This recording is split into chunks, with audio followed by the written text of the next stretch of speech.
ዛሬ ደግሞ ለመስማት ይህንን ወንድም እግዚአብሔር ልኮልናል። ጆሮአችሁን አዘጋጁ፣ ልባችሁን ክፈቱ። የዛሬው ደግሞ ምን ይሆን እያልኩ እየተደነቅኩ ነው እየጠበቅኩ ያለሁት። ጌታ የተመሰገነ ይሁን። 30 መጽሐፍት መድረስ ትልቅ እምነትን ይጠይቃል። አንዳንዶቻችን መጽሐፍ ጀምረን በቃ አበሻ መጽሐፍ አያነብም በቃ ብለን እርግፍ አድርገን ትተነዋል። እኔ እንኳን እንደምንም እያዘገምኩ 5 ደረስኩ። አሁን ደግሞ አውትላይን ያወጣሁበት ትልቅ መጽሐፍ አለ። ባለፈ ሳምንት የልደት በዓሌን ስታከብሩልኝ ቃል እንደገባሁላችሁ እና ዛሬ በዚህ ደራሲ እንዲታረምልኝ ቴብል ኦፍ ኮንቴንቱ ተዘጋጅቼ ነው የመጣሁት እና በኢየሱስ ስም የሚለው መጽሐፌ ጊዜ በማጣት አላለቀም እና ሞካክራለሁ። በትንሹ እንግዲህ 10 ለማድረስ ሞክራለሁ። ወንድም አለማየሁ ግን 30 አድርሷል። 32 ከእንግሊዘኛው ጋር እግዚአብሔር ይባርከናል። አጠገባችሁ ያለውን ሰው ዛሬ ጌታ ይባርካል በሉልኝ። ጌታ ይባርክሻል። ክብር ለእግዚአብሔር ይሁን። ናስቲ ወንድም አለማየሁ እግዚአብሔር ይባርክ። አለባበሱም ተመልከቱ። ሁ ሂ ሃ ነው። እግዚአብሔር ይባርክ። ጌታ ይባርክ።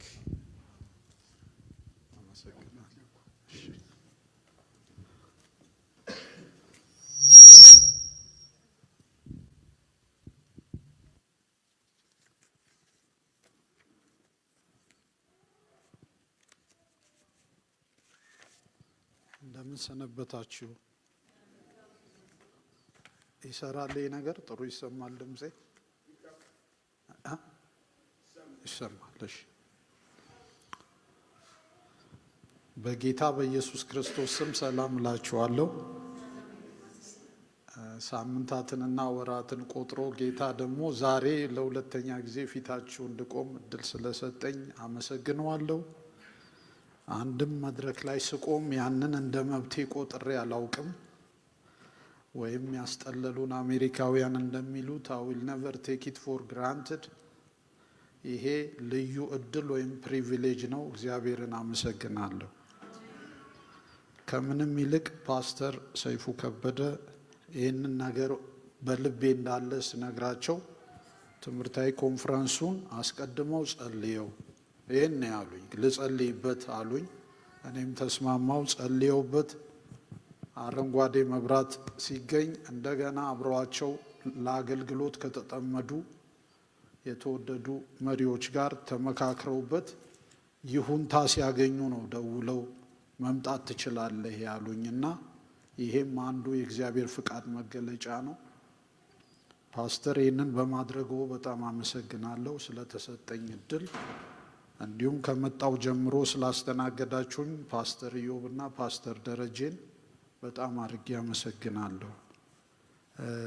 ፓስተር ሲጀምሩ ነካ ያደረጉትን ምን እንዳገናኘን የሚገልጸውን ክፍል ትንሽ በሄድበት ደስ ይለኛል። ምክንያቱም ራሱን የቻለ ምስክርነት ነው። እንዲህ ሆነ። በኦገስት 2001 እንደ አውሮፓ አቆጣጠር ወደዚህ ሀገር ከመጣው በኋላ እየዞርኩ ሁኔታዎችን አይ ነበረ። ምክንያቱም ከልጅነቴ ጀምሮ እኔ ከሀገሬ ወጥቶ የመኖር ሀሳብ ኖሮኝ አያውቅም። ስወጣም ተገፍቼ ነው። ግን ምድርና ሞላዋ የእግዚአብሔር ናት የሚለው ቃል አብሮኝ ነበረ ሻንጣዬ ውስጥ። ግን እየተዘዋወርኩ ሳይ አንዳንድ ቦታም ሳገለግል አንድ ነገር ገባኝ እና ለጌታ መንገድ ጀመርኩ። ጌታ ሆይ ይሄ ኑሮ ሩጫ ይበዛበታል። የሩጫ ኑሮ የሰጠኸኝ የሥነ ጽሑፍ መክሊት ደግሞ በጣም ረጋ ማለትን የሚጠይቅ ነው። ዝግታን የሚጠይቅ ነው። ከጸሎት አገልግሎት ጋር በጣም ይመሳሰላል።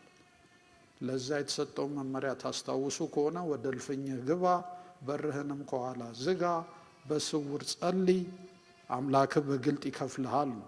ደራሲም እንደዚሁ በሩ መዘጋት አለበት። ሰርግ ቤት ሄዳችሁ ድርሰት መጻፍ አትችሉ። ጸጥ ያለ ቦታ ነው እና የማይሆን ስለሆነ እንግዲህ መክሊቴን ልቀብረው ስለማልፈልግ ስለሚያስጠይቅ ውሰደው እና እኔ እንደ ማንኛውም ምእመን ኋላ ወንበር ተቀምጬ እያመለኩ አስራቴን እየሰጠው ስጨርስም ቃለ እግዚአብሔር ያሰማልን ብዬ ወደ ቤት ሄዳለሁ እያልኩ በነበረበት ወቅት ነው ይሄ ነገር የተፈጠረው። ምን ሆነ? ዋሽንግተን ዲሲ ያለችው ዓለም አቀፏ የኢትዮጵያ ወንጌላዊት ቤተ ክርስቲያን የዘመን መለወጫ ኮንፈረንስ አዘጋጅታለች እና ፖስተሩን ሳይ አገልጋይ ፓስተር ሰይፉ ከበደ፣ ዘማሪ ተስፋዬ ጫላ ይላል።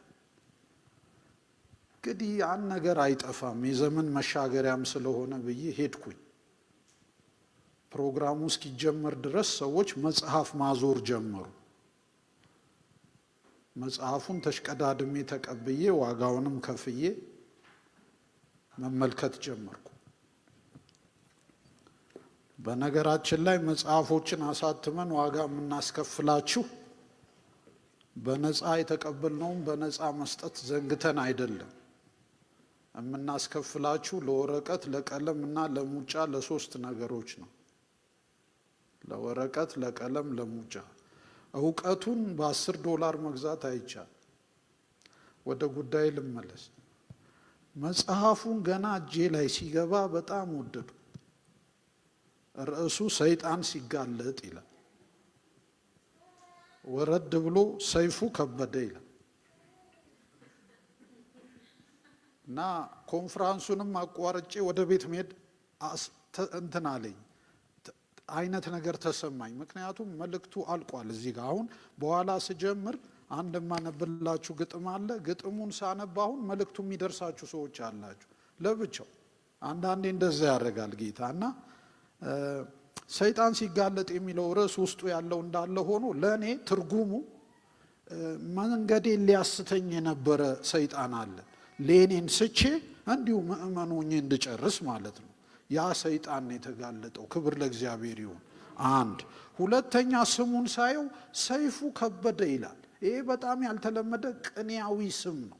ሰይፉ ምን ሆነ? ከበደ።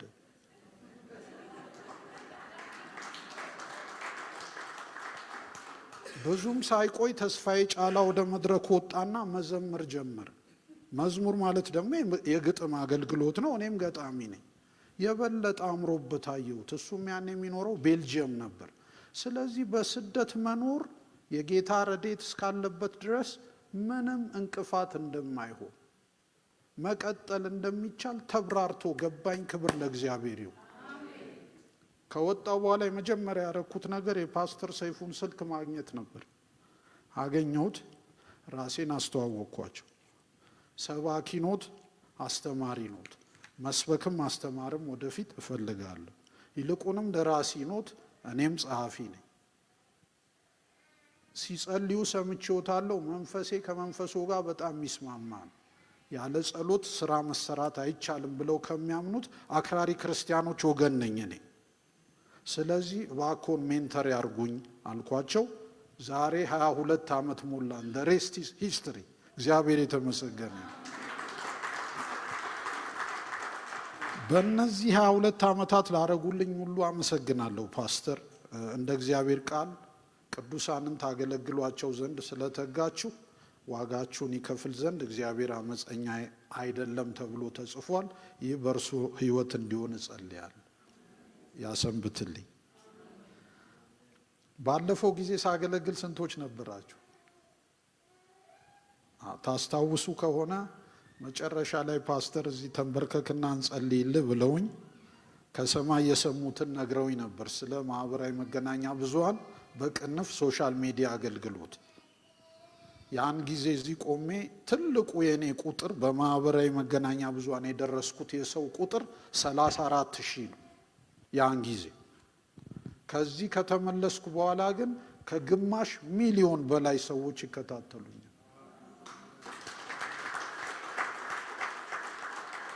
የኔ ጥረት ነው የኔ ጥበብ ነው ብዬ ፈጽሞም አላምንም። መለኮታዊ ረድኤት ነው። ያ ደግሞ የእግዚአብሔርን ድምፅ ተከትሎ የመጣ ነው። ታዘው ስለጸለዩልኝ አሁንም ደግሜ አመሰግናለሁ ፓስተር። ያለፈው ጊዜ አገልግሎቴንና መደምደሚያውን ከማንሳቴ በፊት ተወስጄ እንዳረሰው በአሁኑ ደግሞ 3 መጽሐፎች አምጥቼላችኋለሁ። እነዚህ መጽሐፍት ባለፈው ያላመጣሁላችሁ በጠቅላላ እውቀት ላይ የተመሰረቱ የሥነ ምግባርን ውሃ ልክ የጠበቁ ናቸው። ለምን ይጠቅማሉ ካላችሁኝ ለሁለት ነገር ነው። 1 የንባብ ፍላጎታችሁን የበለጠ ማነሳሳት፣ 2 አብሯችሁ ከሚሰሩ ከሚጎራበቷችሁና ከምታውቋቸው የኛ ሰዎች ጋር የመነካኪያ ነጥብ እንዲሆናችሁ። ይህን መጽሐፍ ስታውሷቸው ይሄ ጴንጤ ነው አይሉ፣ ካነበቡት በኋላ ግን መነጋገሪያ በር ይከፍትላችኋል። ለተሰጠኝ እድሜ የግጥሞች ስብስብ ነው። አምናና ካቻምና በማህበራዊ መገናኛ ብዙሃን ከጻፍኳቸው ውስጥ ብዙ ተደማጭነት ተመልካች ያገኙት የአንዳንዶቹ ስብስብ ነው። ማዕድ ደግሞ የወጎችና የግጥሞች ይልቁንም የግብዣ መጽሐፍ ነው። እንዴት እንጻፍ ለሚሉ፣ ማንበብ ቸግሮናል ለሚሉ ጥበብ ያካፈልኩበት መጽሐፍ ነው። 3ቱም አሉ። ተደምረው ከ30 አይበልጡም። ስለዚህ በኋላ በሽሚያ እንድትወስዷቸው አሳስባለሁ። ባለፈው የመጣው ጊዜ ያገለገልኳችሁ መልካም አጨራረስ በሚል ርዕስ ነበረ። ስሌት ሰርቼ ነው። ያኔ እድሜ 58 ነበረ ያልኩበት ምክንያት አለኝ እና በስሌቱ 70 80 ወይም ከዛ በኋላ ጭንቅ በሚለው ሲሄድ 12 እንደቀረኝ አውቄ ከዚህ በኋላ በጥሩ የጀመርኩትን ጨርሼ ስጠራ መሄድ እንዳለብኝ መሞት አላሉ ስጠራ መሄድ እንዳለብኝ ነው ሳውጠነጥን የነበረው እና በቀደም ሜይ 1 2005 59ኛ ዓመት ልደቴን ያከበርኩት ወደ እናንተ በመብረር ነው በአየር ላይ። ያን ጊዜ ደግሞ ያሰላሰልኩትን ጸሎት በግጥም ነው የጻፍኩት። ይሄ ጸሎት ነው። ይሄን ካነበብኩላችሁ በኋላ ወደ ዛሬው ቃል ሄዳለሁ። የዛሬው ቃል ላይ ትንሽ ማስተካከያ አድርጌያለሁ። ምንድነው? ዓርብ ዕለት ክፍል 1 ዛሬ ክፍል 2 መሆን ነበረበት። ዓርብ የመጣችሁት በጣም ትንሽ ናችሁ። ሳስበው ምናልባት ከስራ ጋር በተያያዘ ይሆናል ብዬ ይቅር ብያችኋል። ስለዚህ እናንተም እንዳያመልጣችሁ የኋላውን ከልሼ ከዚህኛው ጋር እንዴት ማሻሻል አለብኝ ብዬ ዛሬ ጠዋት ተነስቼ እሱን ስሰራ ነበር። ስለዚህ ርዕሱን እንደዚህ አስተካክየዋለሁ። የማዕበሉ በረከቶች የትምህርታዊ ኮንፈረንሳችን ርዕስ ሆኖ ዋናው ግን ከማዕበሉ ጌታ ጋር ወደ ማዶ እንሻገር የሚል። ከማዕበሉ ጌታ ጋር ምን እናድርግ? ወደ ማዶ እንሻገር። ማዕበሉ ላይ ትቻችሁ አልሄድም። ጌታ እንደነገረኝ እንዴት እንደምንሻገር ደግሞ ዛሬ የእግዚአብሔርን ቃል አካፍላችኋለሁ።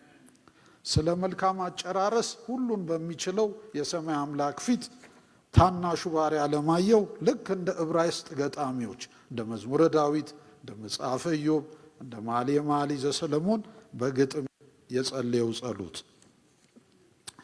ቀሪ ዘመኔን ባርክልኝ፣ ከተረት ተረት ደብቀኝ፣ ከአባካኞችም ሸሽገኝ፣ ከአሮጊቶች ወግ አርቀኝ፣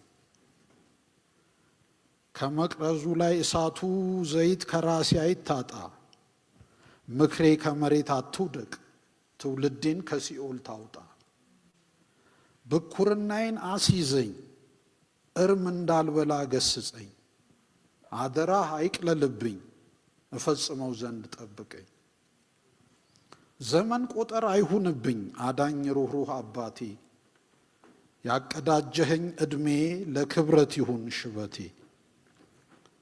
ገና በቁሜ ሳለሁኝ ነበር ከመባል አድነኝ፣ ጸጋህን እንደሰጠኸኝ አያያዙንም አድለኝ፣ ከፊቱ ይልቅ ራራልኝ አንቱ ተብዬ ልሸምግል፣ በፊትህ ሞገስ አግኝቼ ልፈጽም ስራዬን በድል፣ ከማምሻ ቅሌት ታደገኝ፣ ከጸጸት መንደር አርቀኝ፣ ከኀፍረት ሸንጎ አታቁመኝ፣ ከርጅና ሐዘን ጠብቀኝ፣ መከራን እጅግ ታግሼ የሰጠኸኝን ሰርቼ ልለፍ ሰላምን አውርሼ ተተኪዎቼን አይቼ፣ የሰበኩትን ኖሬበት ፍጻሜ ክሩን ልበጥስ፣ ተናፍቄና ናፍቄ እንዲሁ አምሮብኝ ልጨርስ፣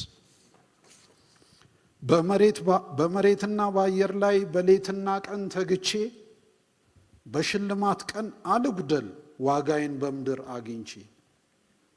ከቶ ምን ቀረ ከፊቴ ይሄው ነው የኔ ስለቴ ከሚናፍቀኝ ርስቴ እስክትጠራኝ ለረፍቴ። እስከ ፍጻሜው ልዘምር መጨረሻዬን አሳምር መታሰቢያዬ ለዝክር ድምድማት ይሁን ለክብር። የጽድቅ ፀሐይ ታሙቀኝ ስታሽቆለቁል ጀንበሬ የሚያስችል ጥበብ አልብሰኝ በሰላም አግባኝ አገሬ። ፈርተውኝ ሳይሆን አክብረው ከልቅሶ ይልቅ ዘምረው ይሸኙኝ እልፍ ወገኖቼ ንጥቀቴን ስብከት አድርገው። ስለወደደው አዳነው ተከፍሎለታል ሊበሉኝ ቤትህ ለሁሉ በቂ ነው በእኔ አልፈው አንተን ይዩልኝ። ሲመዘን የልጅህ ሥራ ሲነበብ መቅረዝ ሲበራ አደራ አምላኬ አደራ ስላንተ ብቻ ይወራ። አደራ አምላኬ አደራ ስላንተ ብቻ ይወራ።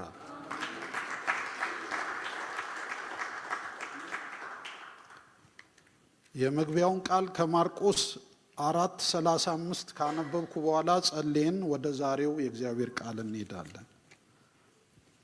እስክታወጡ ጥቂት ደቂቃዎች ሰጠዋችሁ። ማርቆስ 4:35 እስከ 40።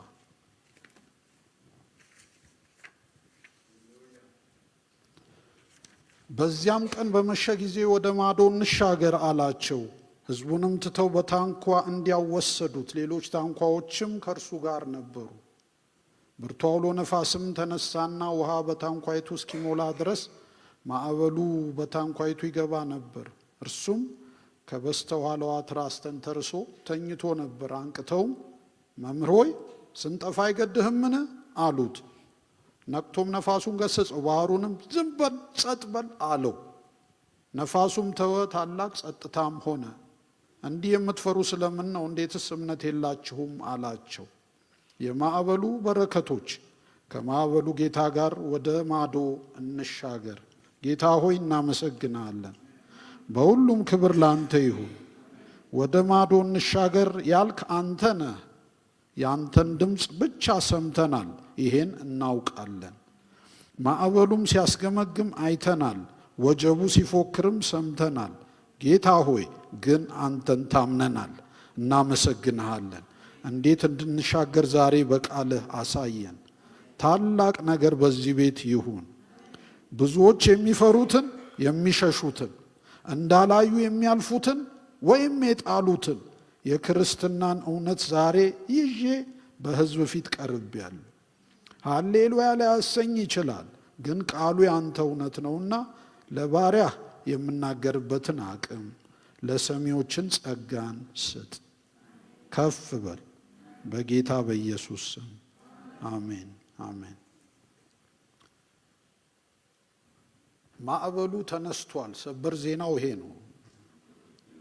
ማዕበሉ ይነሳል ሳይሆን ተነስቷል። በሁለት ምሳሌዎች እንጀምር። ራሳችንን እንደ ኢትዮጵያውያን አሜሪካውያን አድርገን እንቁጠር። ኢትዮጵያ ከ3 ቀን በፊት ያነበብኩት ዜና እንዲህ ይላል። በኢንዱስትሪ ፓርኮች ውስጥ የሚሰሩ በተለይ እህቶቻችን ደሞዛቸው ሊያኖራቸው ስላልቻለ ይላል ዜናው። የኢንዱስትሪ ሚኒስትር የሰጠው ዜና ነው። ያወራው ሸገር ኤፍኤም መኖር ካለመቻላቸው የተነሳ ከሁለት አንዱን እያደረጉ ነው ይላል። አንድ ወደ ሆቴሎች እየሄዱ ትርፍራፊ ምግቦችን እየለመኑ ለልጆቻቸው ይዘው ይገባሉ ይላል። ያሳዝን። እንዴት አድርጌ ከእግዚአብሔር ቃል ጋር ላስታርቀው? የማይሰራ ይብላ ነበር ድሮ የምናነበው። የሚሰራም የማይበላበት ዘመን ላይ ደርሰናል። ከዚህ በላይ ምን ማዕበል አለ? ሁለተኛው ደግሞ የከፋ ነው። ደሞዛቸው ስላልበቃቸው ስጋቸውን እየሸጡ ያድራሉ ይላል። አቤቱ ይቅር በለን። ወደ አሜሪካ እንምጣ፣ መኖሪያችን ናትና። ድሮ የፌዴራል መንግስት ሰራተኛ ከሆንሽ የምታስቢው ጥረታሽን ብቻ አስተማማኝ። አሁን ተነዷል። ይሄ ይሆናል ብሎ ያስባል የለም። ማዕበሉ ተነስቷል። እውነት ነው። ልንክደው ልናመልጠው አንችልም። ስለዚህ ጉዳዩን ይዘን ወደ ማዕበሉ ጌታ እንሄዳለን። ማዕበሉ ትንታኔው ምንድን ነው? ማዕበል የውሃ ንቅናቄ ነው። ውሃው መጀመሪያ ሲነቃነቅ እሽሩሩ የምትል እናትን ይመስላል። ያዝናናል፣ እንቅልፍም ያስወስዳል። ዥዋዥዌ እንደመጫወትም እየከፋ ሲሄድ ግን መፈጠርን ያስጠላል። ዛሬ ከፊታችሁ የቆመው ታናሽ የእግዚአብሔር ባሪያ ሰባኪ ብቻ አይደለም፣ ለ7 ዓመት ባህሩን የሚያውቅ መርከበኛ ነው። እኔና ማዕበል ልክ እንደ አብሮ አደጎች እንተዋወቃለን። ስለዚህ የምነግራችሁ ሁሉ እያየሁት እየሰማሁት እንጂ ከኪሴ አውጥቼ አይደለም። ይሄ ማዕበል ወደኛ ህይወት ሲመጣ ምንድን ነው? ባለፈው እንዳነሳውባችሁ ለምሳሌ የጤና መጓደል። ዶክተሩ ሪፖርቱን ይዞ በጣም እያዘነ ይሄ አለብህ ይሄ አለብህ ይሄ አለብህ ሲል በዚህ ትምህርት ኤ አግኝታል፣ በዚህ ትምህርት ቢ አግኝታል የሚል የምስራች እየነገረን አይደለም። የሚነግረን ዜና በሙሉ አንዱ ባንዱ ላይ ማዕበል የሚያስነሳ ነገር ነው። ማዕበል በየቤቱ አለ። ማዕበል በቤተሰቦች፣ ማዕበል በመስሪያ ቤቶች፣ ማዕበል በሀገሮች መሃል አለ። ባህሪውን ማጥናት የሚያስፈልገን ለዚህ ነው። የማዕበል አስደናቂ ባህሪው ምንድን ነው? በድንገት መምጣቱ። አያስጠነቅቃችሁም። ድንገት ነው መጥቶ የሚጠልፋችሁ። እንደ ሐኪሙ ሉቃስ ደግሞ ማዕበልን በመጽሐፍ ቅዱስ ላይ የተረዳው የለም። በድንገት ይላል። የአውሎ ነፋስን ስም እንኳን ጠቅሶ በድንገት ወረደባቸው የሚልበት ክፍል አለ። ተዘጋጅቶ መኖር የሚያስፈልገው ለዚህ ነው። ወደድንም ጠላንም ማዕበሉ ይመጣል። መዘጋጀት ነው የተሰጠን እንጂ ማምለጫ ዘዴ መፍጠር አይደለም። ማስጠንቀቂያ አይሰጥም። ሲፈልግ ተደርቦና ተደራርቦ ይመጣል። ባለፈው ለነበራችሁ የኢዮብን ሕይወት ዜና አንብቤላችኋለሁ። ዜና መዋዕሉ ሰቆቃ ነው። ምናልባት የኢዮብን ግለ ታሪክ ጻፍ ተብዬ ስራ ቢሰጠኝ ሰቆቃ የበዛበት የጻድቅ ሰው ሕይወት ብዬ ነው ምጽፍ። ምክንያቱም ሰውየው በሰላም ቤቱ በተቀመጠበት አንዱ ባንዱ ላይ መልእክተኞች ይመጡ ነበር። ሁሉም ዜና አለን ነው የሚሉት። ዜናውን ሲከፍቱት ግን የሚያወሩት በሙሉ መከራ ነው። አንዱ ከብቶቹ ተዘረፉ ይላል፣ አንዱ ልጆች ላይ ቤቱ ወደቀባቸው ይላል፣ አንዱ እንዲህ ይላል፣ አንዱ እንዲህ ይላል። አንድ እንኳን የምስራች አልተገኘም። በመጨረሻ ፊቱን ወደ ቀኝ ሲያዞር ሚስቱ ነበረች። የመጨረሻ የሐዘን ጊዜ ማጽናኛዎቻችን የትዳር አጋሮቻችን ናቸው። አጽናናችሁ። ምን አለችው? እግዚአብሔርን ሰድበሙት አለችው። እንዲህም ይሆናል። አንዳንድ የእኛ የምንላቸው እንኳን የሚያጽናኑን ዘመን ይመጣል። የማዕበሉን ጌታ ማወቅ የሚያስፈልገው ለዚህ ታውቁታላችሁ። ሌላው ባህሪው የማይቀር ዕጣ መሆኑ ነው። ማምለጫ የለህም። ቤተ ክርስቲያኖችን ጨምሮ በሰብአዊ እርዳታ ላይ የተሰማሩ ድርጅቶች፣ ግለሰቦች ከዚህ ሀገር መንግስት የሚወስዱት 501c3 ስታተስ የሚባላል። እንዲህ የመሳሰሉ ጥቅማ ጥቅሞች ለምሳሌ ታክስ እንዳትከፍል ያደርጉሃል በህጋዊ መንገድ። ስለዚህ ያን ወረቀት ስታገኝ ከታክስ ነፃ ነህ ማለት ነው። ከማዕበል ነፃ የሚያደርግ ነገር እስካሁን መጽሐፍ ቅዱስ ላይ ፈልጌ አላገኘሁም። ካገኘው በቴክስት ልክላችኋል። የአዳም ዘር በመሆናችን ብቻ ለማዕበሉ ብቁ ነን። ማዕበሉ ማንንም ይመለከታል።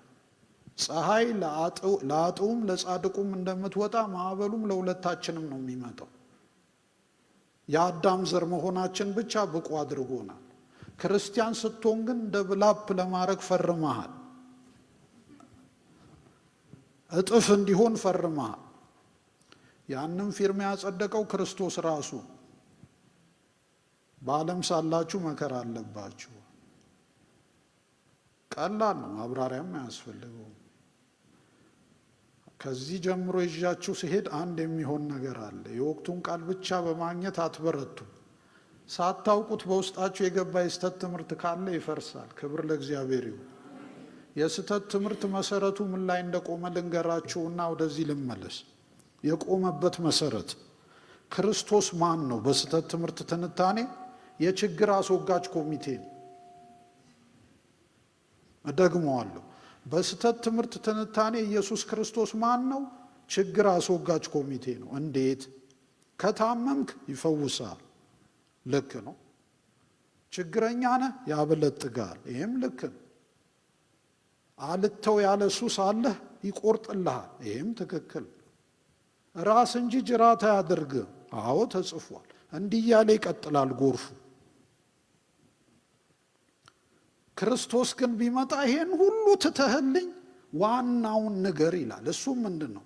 ኢየሱስ ብቸኛ አዳኝ ነው። አሜን። ከሰማይ ሰማያት የወረደው ከድንግል ማርያም የተወለደው እኔን ለማበልጠግ ሳይሆን ከኃጢአት ሊያድነኝ ነው። መጀመሪያ ሌሎቹ ተከትለው የሚመጡ ናቸው። እንዴት ተጽፏል መሰላችሁ? አስቀድማችሁ የእግዚአብሔር መንግስት ጽድቁንም ፈልጉ ይልና ሌላው ይከተላችኋል ይላል። ስለዚህ ከዛሬ ጀምሮ የእግዚአብሔር መንግስት ስታስቡ ዋናውን መኪናና ተሳቢውን ሪሞርክ ያስቡት። ዋናው መኪና ላይ ነው ያለው የእግዚአብሔር መንግስት ጽድቁ። ከኋላ ተጭኖ ስለሚከተለን ጃንክ አትጨነቁ። እንኳን እዚህ መተን ወገኖች፣ ኢትዮጵያስ በቀን 3 ጊዜ እንበላ አልነበርም እንዴ? ምንድነው ሁሉ ጭንቅ? የእግዚአብሔርን መንግስት ጽድቁንም ፈልጉ። እሱም ፈልጉ ትጸናላችሁ።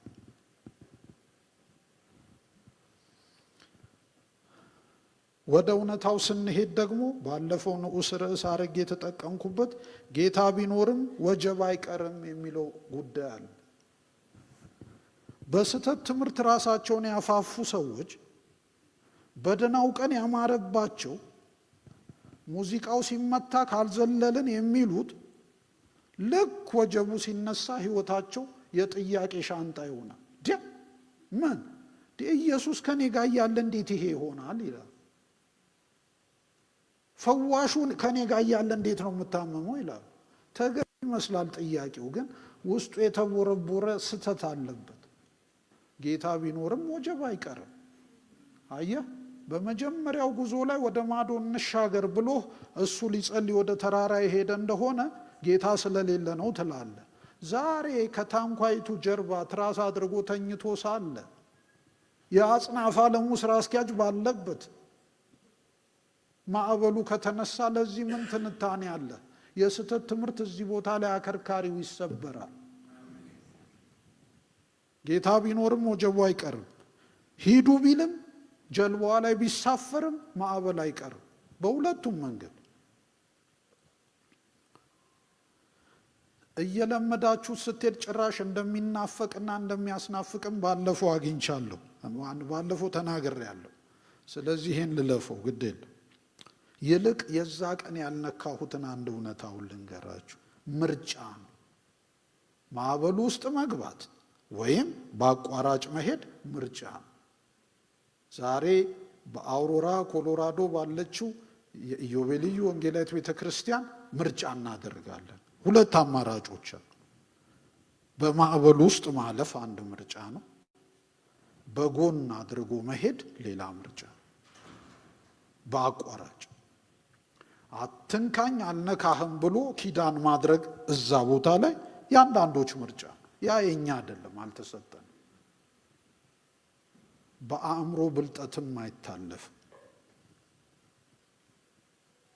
በአንድ ወቅት የኢትዮጵያ ወታደሮች ከሽምቅ ተዋጊዎች ጋር ግብግብ የገጠሙበት አካባቢ ነበርና ሽምቅ ተዋጊዎቹ አየሉባቸው፣ መሸሽ ጀመሩ። የአካባቢው ሴቶች ምን አረጉ? የሚሸሹበት መንገድ ላይ አምጥተው የኢትዮጵያን ባንዲራ ነጠፉና በልችን ተራምደሽሽ አሏቸው። ተመልሰው ተዋግተው አሸነፉ። ባንዲራዋን መራመድ አልፈለጉ። ከ12 ዓመት በኋላ እዛው ጦር ሜዳ ላይ ያው ታሪክ ተደገመ። የኛ ሰዎች መሸሽ ሲጀምሩ አሁንም ሴቶቹ ባንዲራውን አውጥቶ አስፋልቱ ላይ ያነጠፉና በልችን ተራምደ ሂድ አሉ። ይሄኛው ትውልድ አስተዋይ ስለነበር አይ ባንዲራውን አንራመድም፣ በዚህ ጋር እንሄዳለን።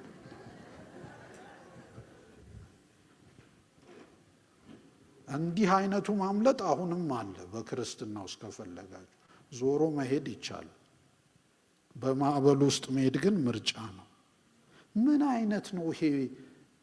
የጥበብ የሚመስል በሽታ የሆነ አካሄድ ምን እንደሚመስል በምሳሌ ላሳያችሁ። ዳኛው ችሎት ተሰይመዋል። ከሳሽ ልጅ ታቅፋለች። ሌላኛው ምሳሌ ልስጥ፣ ይሄ ይቀር። ሁለት ከሳሽና ተከሳሽ ችሎት ቀርበው ያስረዳሉ። ዳኛው ተበዳዩን መጀመሪያ እንዲያቀርብ ፈቀዱለት። ክቡር ዳኛ ብሎ እጅ ነስቶ ይሄ ሰው እንዲህ አርጎኛል፣ እንዲህ አርጎኛል፣ እንዲህ አርጎኛል ብሎ የክሱን ፋይል ሲደረድር ዳኛው በበደሉ በጣም አዘኑ። ራሳቸውን እየነቀነቁ ሰሙትና ሲጨርስ ትክክል ነው ቁጭ በላሉት። ተቀመጠ። ወደ ተከሳሹ ዞሯ። ይሄ ሁሉ ክስ ቀርቦብሃል፣ መከላከያህ ምንድን ነው ሲሉት፣ ጌታዬ ይሄ ሁሉ የቀረበብኝ ክስ ሐሰት ነው። እኔ ዜጋው ሕግ አክባሪ፣ ቀረጥ ከፋይ፣ አምራች ዜጋ ነኝ። የተባለውን ሁሉ አላደረኩም እያለ ሲያብራራ እሱንም በጥሞና ሰሙትና ትክክል ነው ቁጭ በላሉት። ከችሎት ውስጥ አንድ ታዛቢ እጁን አወጣ። ቀጥላሉ። ክቡር ዳኛ ተከሳሹ የቀረበበትን በደል ሰምተው ትክክል ነው አሉት። የተከሳሹን የመከላከያ ምስክርነትም ሰምተው ትክክል ነው አሉት። ታዲያ የትኛው ነው ትክክል ሲላቸው አንተም ትክክል ነው አሉ።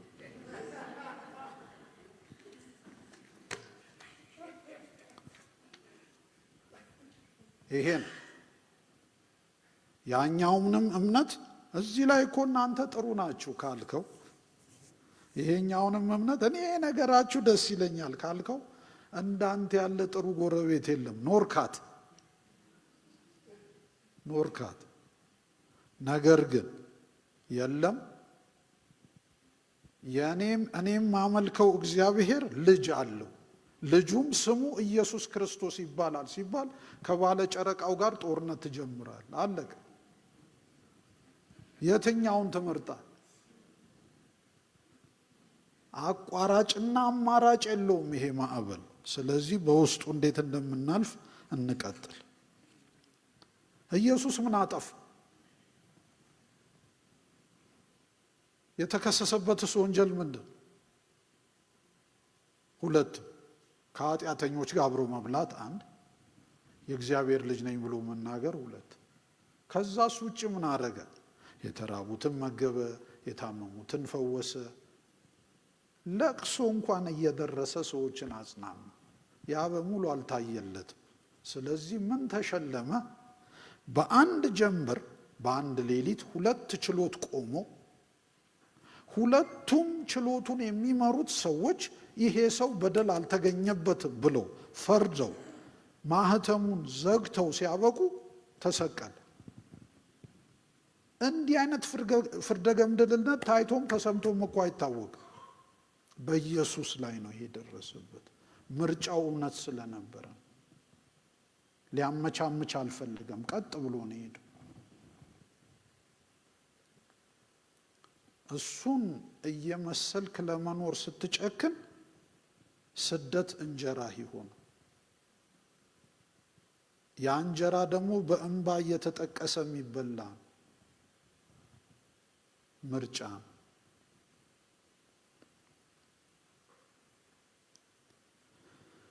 ለ15 ዓመታት ሰርቼ ይሄ ክፉ ወረርሽኝ ሲመጣ እናንተ ፓንደሚክ የምትሉት ያቆምኩበት አንድ ካምፓኒ አለ። 15 ዓመት ነው ያገለገልኩት። የመጀመሪያው 6 ወር ብቻ ሰላም ነበረኝ። 6ኛው ወር ላይ አንድ ሰው በአዲስ ሰራተኝነት ተቀጥሮ መጣ። ነጭ ነው። ራሱን አስተዋወቀን። እንግዳ መቀበያው አካባቢ መጡ። ወዲያው ለዩት። ሰውየው ግብረ ሰዶማዊ እና ሰብሰብ ብለን ስናወራ ለመተዋወቅ ለማቅረብ ሲሉ ባልደረቦቼ ብዙ ዲፕሎማቲክ የሆነ ቃል ሰነዘሩ። ይሄ እኮ አዲሱ የኑሮ ዘዬ ኦልተርኔቲቭ ላይፍ ስታይል ብለውታል። ቃሉ በጣም ነው የሚያምረው። አዲስ ዘዬ ነው። ምን ታደርገዋለህ? አንዳንድ ሰው ወዶ እኮ አይደለም ምናምን ይባባላሉ እዛ ተሰብስበው። እኔ ደግሞ ዝም ብዬ እሰማለሁ። ጨረሻ ሲጠጉ አውርተው ሲጠጉ አሌክስ ምን ነው ዝም አልክ አንተ? ስለዚህ ምን ትላለህ? ይሄ ምንም እኮ ገለጻ አያስፈልገውም። ኢት ኢዝ አቦሚሽን ኦፍ ዲሶሌሽን አልኩ። የጥፋት ርኩሰት ነው ብዬ ጨረሱ። ሰውየው ፊቱ መጀመሪያ አረንጓዴ ቀጥሎ ቢጫ መጨረሻም ቀይ ሆነ። ይሁና የእግዚአብሔርን ቃል ነው የተናገርኩት። ርኩሰት ነው፣ አልቀበልም። ከዛች ቀን ጀምሮ አይጥና ድመት ሆነ። የቶም ኤንድ ጄሪን ፊልም መቼም ሳትየው አልቀራችሁ። እንዲሁ እንደተባረርን 15 ዓመት ያጠፋሁት ነገር የለም። እውነትን የተናገርኩ፣ ኪሱን አልበረበርኩም፣ ሰብናውን አልተዳፈርኩም፣ አልተሳደብኩም። ግን አካፋውን አካፋ ነው ያሉ። ክርስቶስንም ለሞት ያበቃው ነገር የተጠነሰሰው በፊት ለፊት እውነቱን ከመናገሩ የተነሳ። አንዳንዱ እውነቱ በእርግጥ ይቆጠቁጣል፣ ልትቀበለው ግን ግድ ነው። አንድ ቀን ፈሪሳውያኑን ሰላም አለና ወደ መንግስተ ሰማያት በመግባት እኮ ዝሙት አዳሪዎች ይቀድሟችኋል አላቸው። እንዴ እነዚህ ሰዎች ነገረ መለኮትን ለዓመታት ያጠኑ የቤተ ክርስቲያን መሪዎች እኮ ናቸው። እንዴት አድርገው ይቀበሉት? ግን እውነቱን ነው የነገራቸው። እውነቱን መናገር ነው ወገኖች የሚያዋጣ።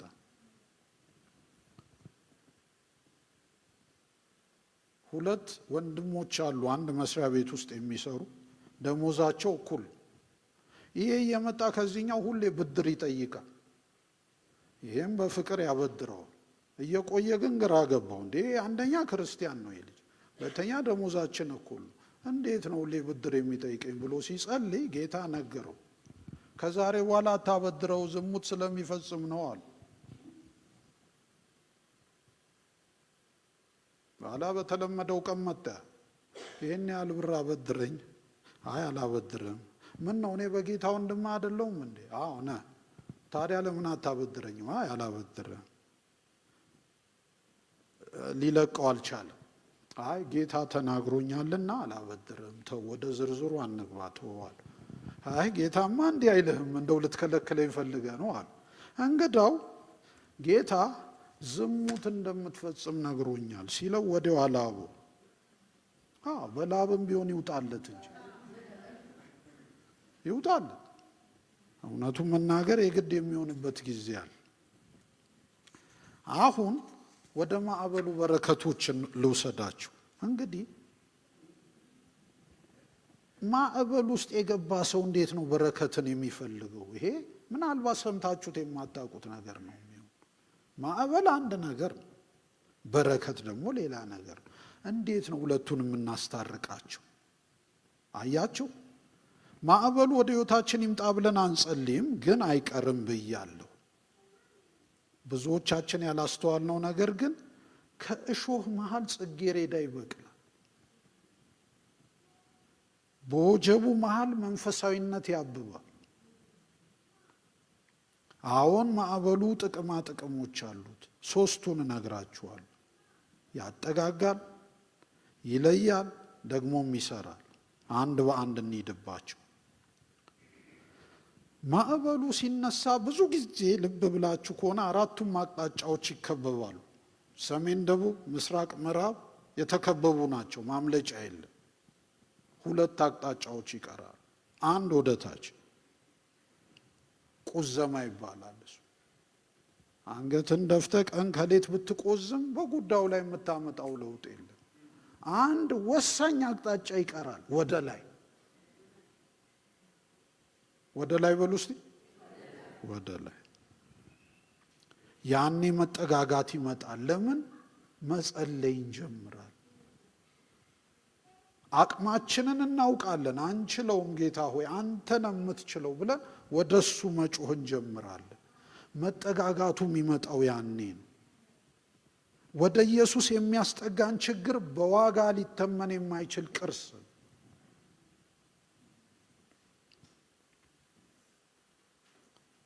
እኛን ወደ እርሱ ያቀርበናል፣ እሱንም ወደ እኛ ያመጣዋል። ማጠጋጋቱ ይሄ ነው። የረሳነው የመጽሐፍ ቅዱስ ጥቅስ ትዝ ይለናል በጭንቅ ቀን። ቅርስ ነው።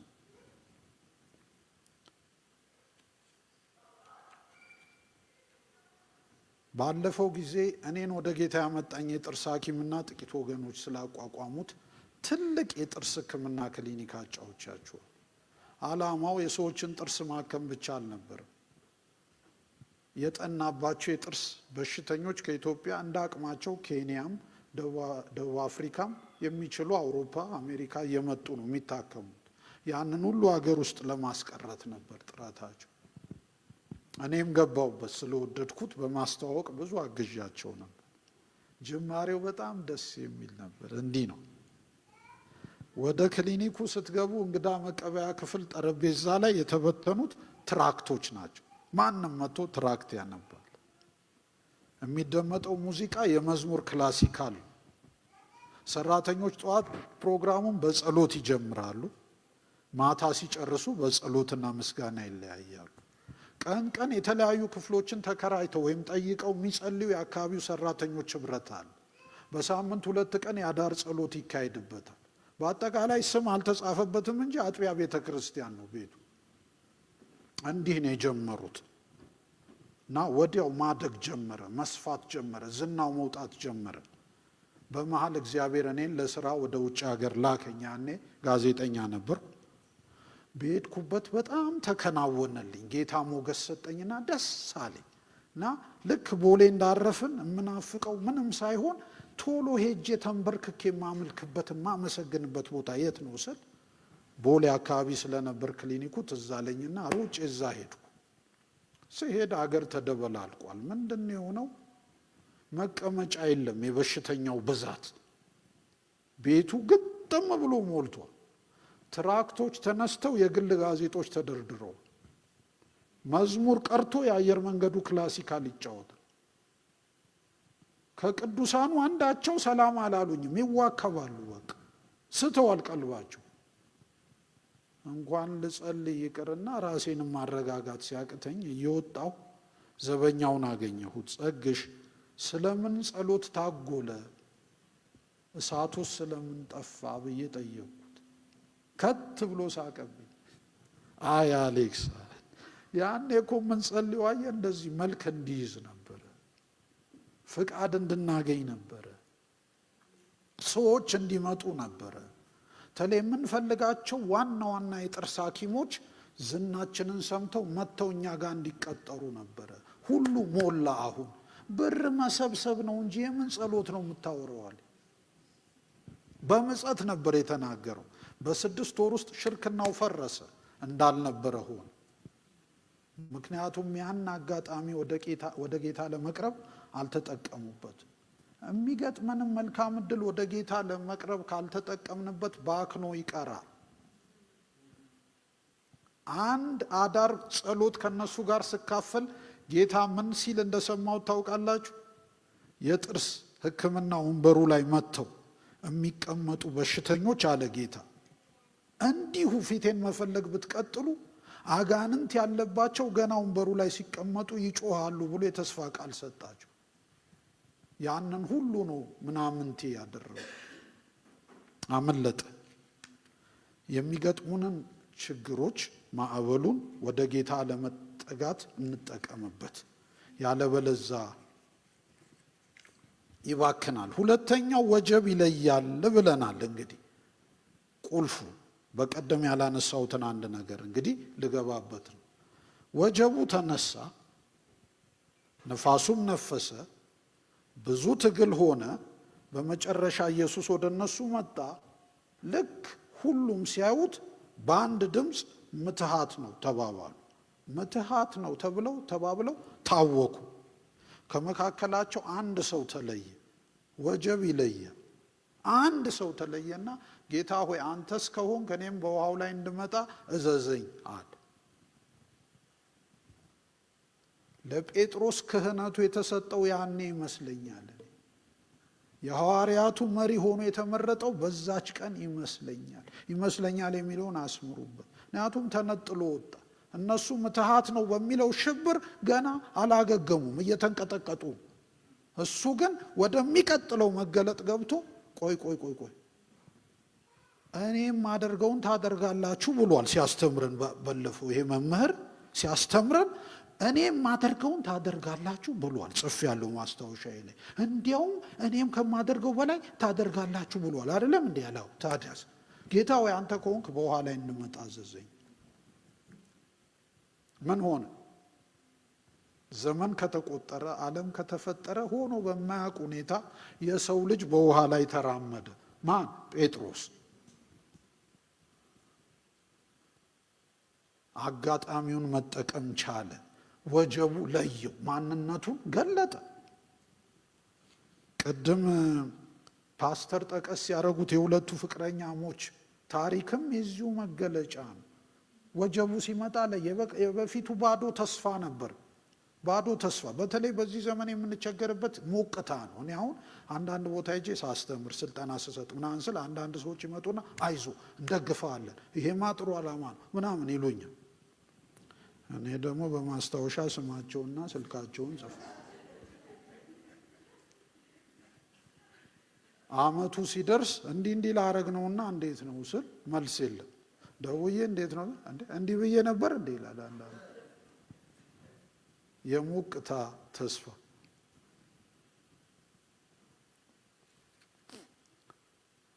በተለይ በኮሙኒዝም ዘመን የሆነውን ያን ምሳሌ አሁን መድገም እፈልጋለሁ።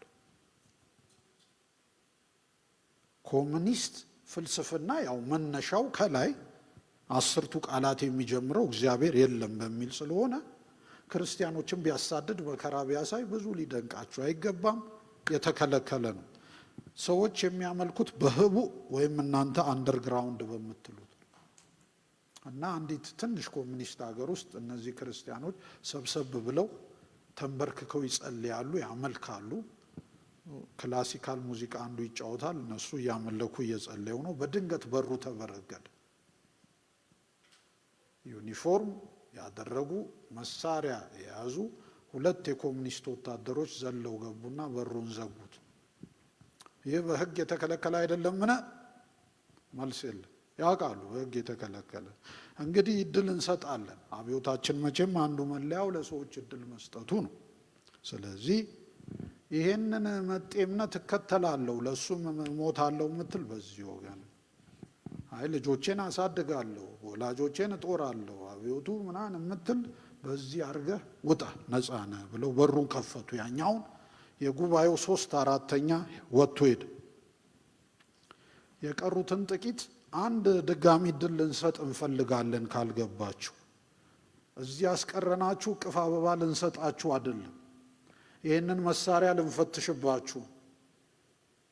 ስለዚህ ይህን ባዕድ እምነት እከተላለሁ ለሱም አንገቴን ሰጣለሁ ምትል አሁንም እዚህ በአብዮቱ ተስፋ በህይወት ኖራለሁ ምትል ወጥተህ ሄዳሉ። ግማሹ ሄዳው ጨረሻ ቅድም እዚህ ሙዚቃ ሲጫወት የነበረው ማን ነበር አሉ። ተጠራ። ተጫወት ሙዚቃውን አምልኮን ጀምር አሉ። ጉባኤው ተደናገጠ። ምንድነው? እኛም የኮሙኒስት ፓርቲው ብቻ ሳይሆን የክርስቶስም ወታደሮች ነን፣ ማምለክ እንፈልጋለን። ግን ማምለክ የምንፈልገው ከቁርጠኞች ጋር ነው። እነዛ ሰዎች አጋልጠው ይሰጡናል። ከነዚህ ሰዎች ጋር ብናመልክ ሚስጥሩን አሾልከው የኛም አንገት ከላያችን ላይ ይበራል። ቁርጠኞች ሆይ አሁን እንዘምራሉ። ክብር ለእግዚአብሔር።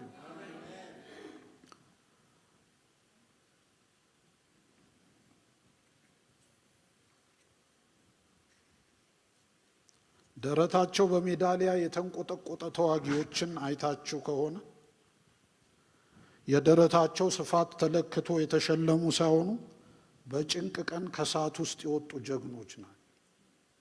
ወጀቡ ማንነትን ይለያል። ያኔ መደበቅ አይቻል። በቃ አንድ ለአንድ ማምለጫም የለም።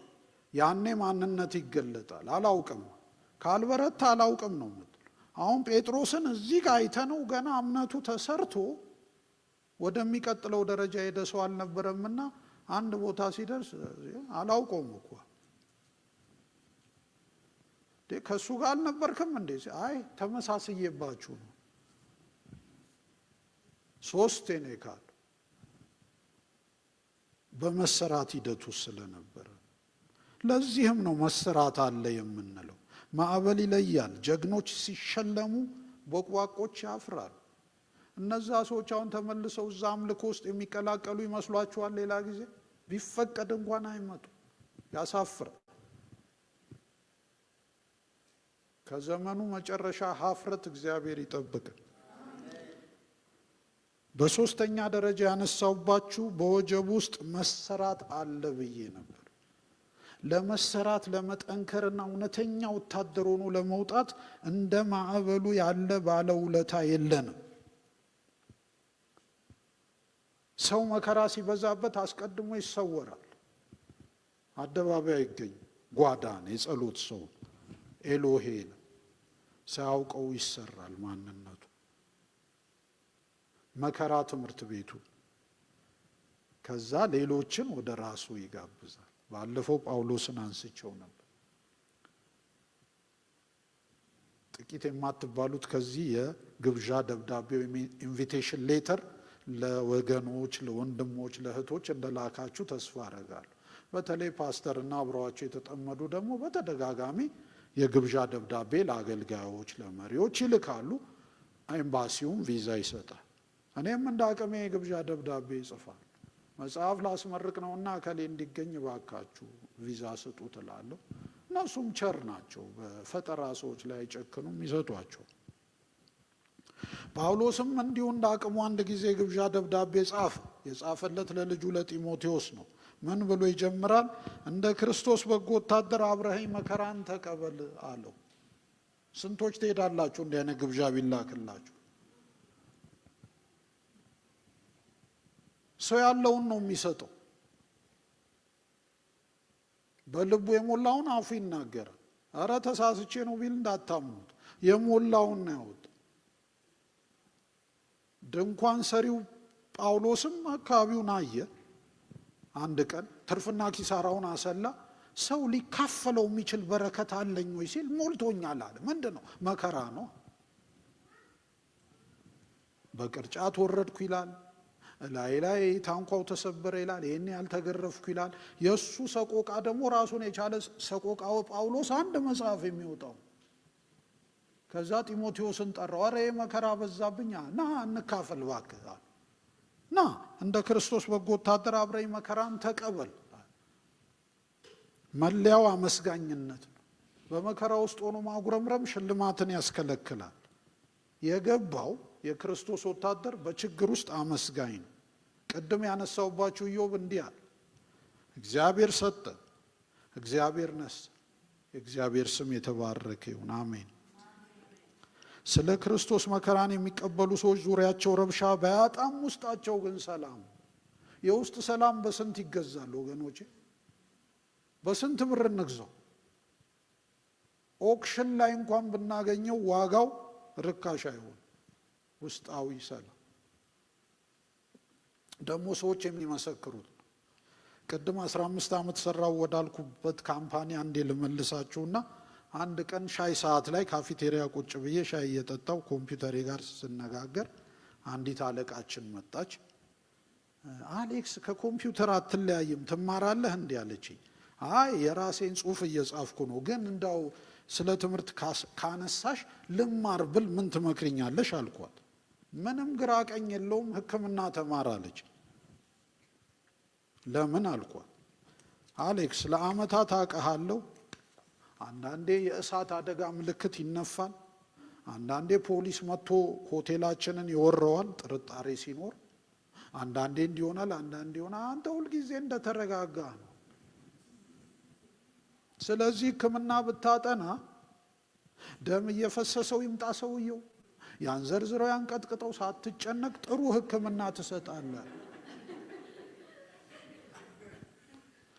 ቋንቋው ስለሌላት ነው እንጂ ውስጣዊ ሰላም አለህ ነው ያለችኝ። ክብር ለእግዚአብሔር ይሁን። ምክንያቱም እነሱ እንዲህ የሚያረጋቸው ነገር እኔ አይሞቀኝም አይበርደኝም። ብዙውን አልፌዋለሁ።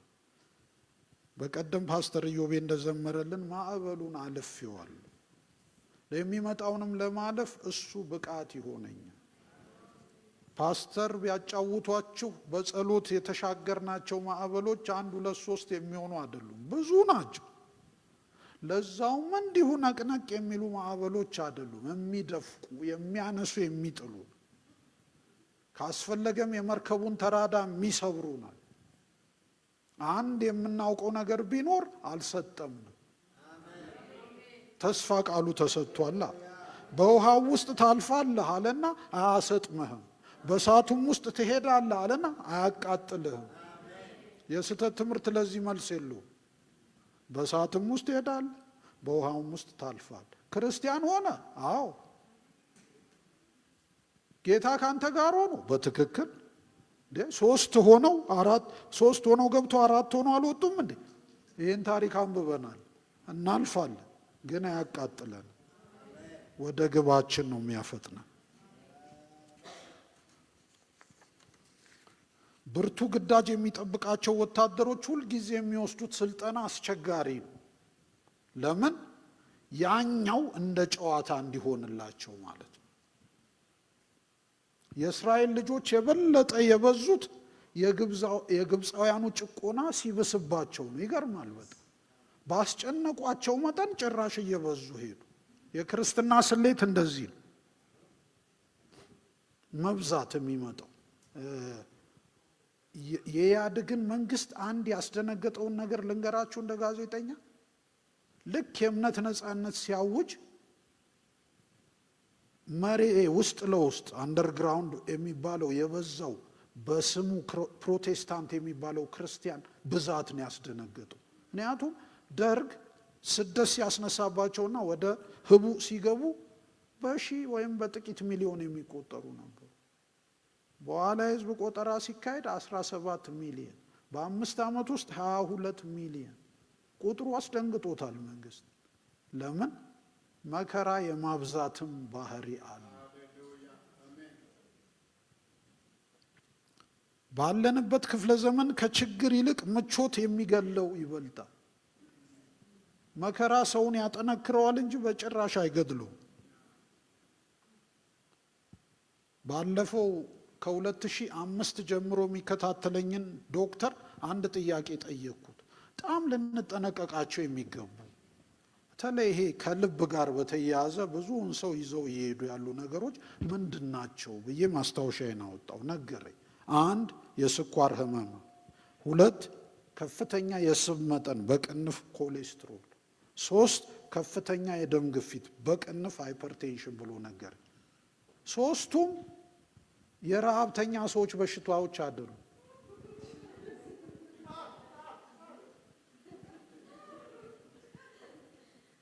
የምቾት ናቸው። ይቅርታ ጠይቃለሁ በማለት እሱም ተስማምቶበታል። የምቾት ስኳር ቀንስ፣ ጨው ቀንስ ከተባለ ሰውየው መጀመሪያም ስኳር በዝቶበታል፣ ጨው በዝቶበታል ማለት ነው። ችግር የለበትም፣ የፈለገውን ያህል ያደርጋል። ጨውና ስኳር የሌለውን ሰውዬ ግን እንዴት ሄደ ቀንስ ትለዋል? መጀመሪያም ችግሩ የለበትም። በተናወጠ ጉዞ ላይ እንቅልፍ ይጣፍጣል። የሚገርም መርከባችን እየተናወጠች እኛ ተረኛ ካልሆነን የምንተኛው እንቅልፍ በጣም ጣፋጭ ነበር። ምክንያቱም መርከቧ መልሳ ህፃናትን ያደረገችን እሹሩሩ ትለናለች። ጥልቅ እንቅልፍ ነበር የሚወስደን። ጉዞ ግን የማዕበል። መጽሐፍ ቅዱሳዊ ነው የነገር ወንድም አለማየሁ ነው ከባህር ያመጣኸው ነው? አረ መጽሐፍ ቅዱሳዊ ነው። ምሳሌ አለ እንዴታ። ጴጥሮስ በ2 ወታደሮች መሃል ታስሮ ስለተኛው እንቅልፍ አንብባችኋል? ጥልቅ እንቅልፍ። ስለዚህ መልአኩ መጥቶ ሲቀሰቅሰው መንካት ሳይሆን መጥቶ አነቃው ነው። ጎድኑን መጥቶ እንዲህ ተደርጎ አይነቃማ። ጥልቅ እንቅልፍ።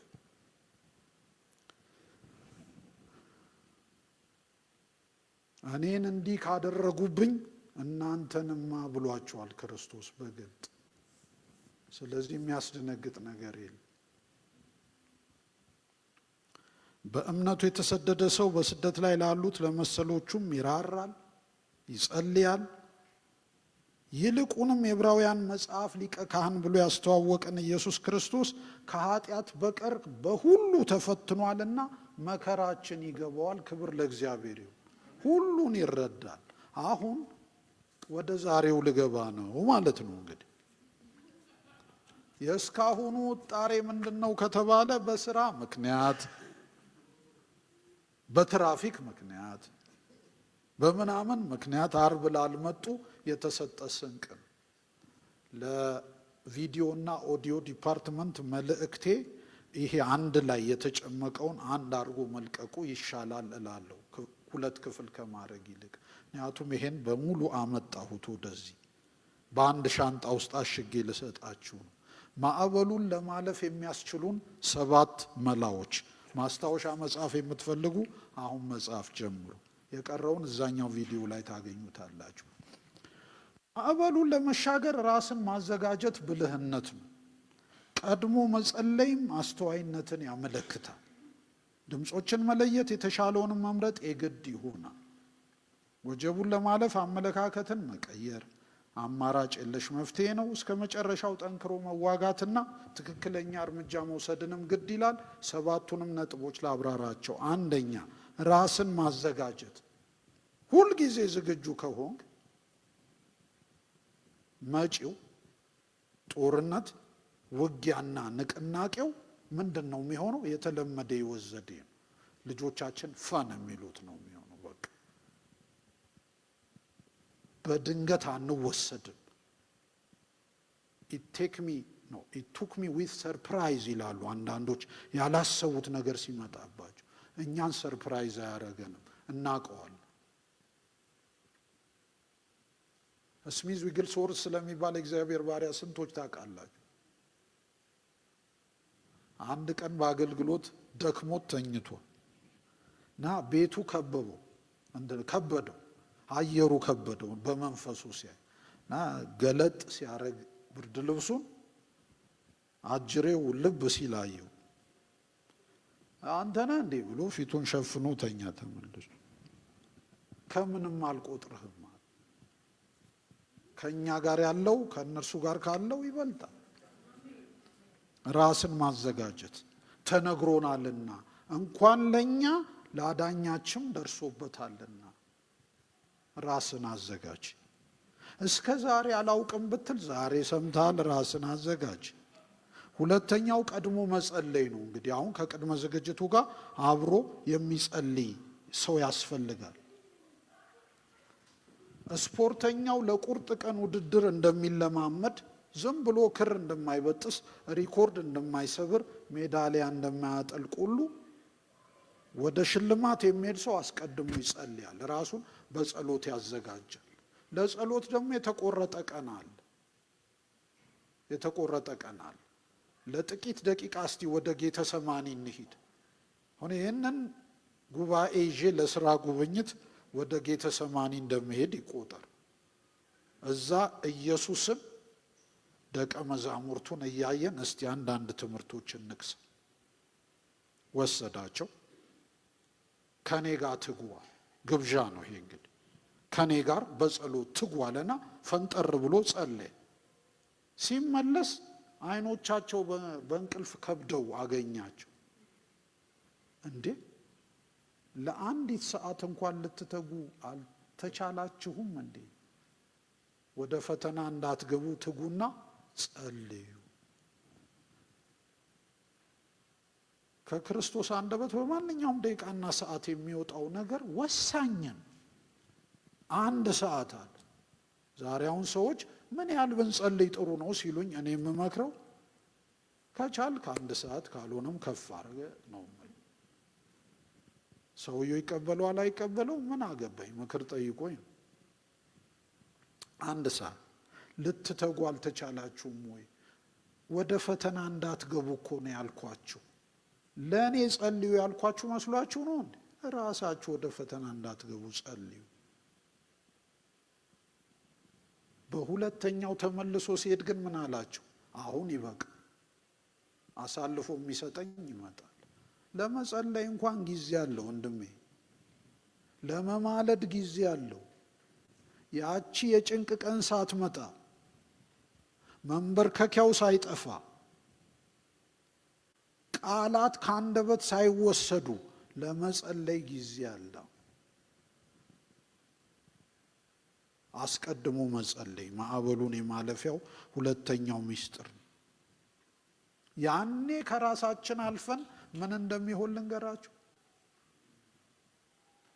ሌሎችም ጀልባዎች በባህሩ ላይ ነበሩ ይላል።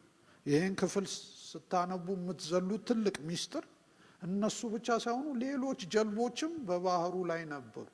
በእነሱ ጩኸት፣ በእነሱ መቀስቀስ፣ በእነሱ ልመና እነዛም ጀልባዎች ከማዕበል ተረፉ። የእኛ ምልጃ ለሌሎችም ይተርፋል። ጥቂት ነው የሚፈልገው እግዚአብሔር። ስንት ይበቃኛል አለ? 40፣ 30፣ 10፣ 5 ከተማይቱን ወክለው በፊቴ ከጮሁ ይበቃል። ሶስተኛው ድምጾችን መለየት። ይሄ ወሳኝ ክፍል። ድምጾችን ለዩ። ሁለት አይነት ድምጾች አሉ። የትእዛዝ ድምፅ አለ፣ አሳሳች ድምፅ። የትእዛዙ ድምፅ ወደ ማዶ እንሻገር የሚለው እሱም ማስታወሻ ላይ ጻፍ። ያን ከጻፍክ ማረጋገጫ ደብዳቤህን ያስክ። ማዕበሉ ሲነቃነቅም አዎ ማዕበል አለ፣ ግን እንሻገር ያለው ማን ነው? እሱ ነው። ስለዚህ ትቀጥላለህ። ስንቋል እንትና ግር አይልህም። ይሄ ነገር ትክክል ነው ብለህ ነው ወይስ የተሳሳተ ቻርት ነው አትልም። እሱ ነው የተናገረው። ሁለተኛው ከሌሎች የሚመጣው ድምፅ ነው። ከዘመናት በፊት ዳዊት ወደ ጦር ሜዳ ተልኮ ሄዶ ነበር። የመጀመሪያ ተልእኮ ስለሆነ የጦር ሜዳ ልምድ የለው። ስለዚህ ድምጾች በቀላሉ ያስቱታል። ከመድረሱ ንጉሱንም ጠላቱንም ከማግኘቱ በፊት የሰማው የመጀመሪያ ድምፅ ምን እንደሆነ ታውቃላችሁ? አንተ ትዕቢተኛ ሰው፣ በጎቹን የትታቸው መጣ። ድምፁ የመጣው በታላቅ ወንድሙ ትዕቢተኛ ናት። በቃ መንፈሱ ተሰበረ ማለት ነው። ያን ድምፅ የሚሰማ ቢሆን ኖሮ ዳዊት የዛ ቀን ተሸናፊ ነው። በቃ ዳዊት ግን ከውስጥ የሚሰማው ሌላ ድምፅ ነበር። ድምፁ እንዲህ ይላል፣ እኔ ትዕቢተኛ ነኝ እንዴ? አይደለሁም። ግን አንድ የማውቀው እውነት አለ። ምንድን ነው? ከአንበሳ አስጣለኝ፣ ከድብም አስጣለኝ። ዛሬ ደግሞ ከምን ሊያስጥለኝ ይሆን? ቆይ እስቲ ይላል ዳዊት። በውስጡ ሌላ ድምፅ ነው የሚሰማው። ድምፆችን መለየት መቻል አለ። ከዛ ወጥቶ ለጎልያድ የነገረውም ይሄን ነው። ለንጉሥ ያስረዳውም ይሄን። አራተኛው የተሻለውን መምረጥ። የተሻለውን መምረጥ የሚያስገመግመውን ማዕበል ነው ወይ ጸጥተኛውን ኢየሱስን ነው የምትመርጠው? ምርጫ ፊት ይደቀናል። የተሻለውን መምረጥ የኛ ነው። ለምን መሰለህ? አንዳንድ ጊዜ ክርስትና ተሸናፊ የሚመስልበት ሁኔታ አለ። ሁሉ ነገር ተስፋ አስቆራጭ የሚሆንበት ጊዜ ያ የምትለው አምላክ የት አለ የሚያሰኝበት ሁኔታ ይፈጠር። በእርግጥ ክርስቶስ ከኔ ጋር አለ ወይ ብለህ የሚያጠያይቅህ ማጥ ውስጥ ትገባለህ። በሌላ አነጋገር አርብ የምትባል ቀን አለች። አርብ ለኛ ለክርስቲያኖች ጥሩ ቀን አይደለች። ሰኞ፣ ማክሰኞ፣ ረቡዕ፣ ሐሙስ፣ አርብ ስለሚባለው አለ ማወራው። ስለ መንፈሳዊው አርብ ነው ማወራው። አርብ ጥሩ ቀን አይደለችም። ለምን መሰላችሁ?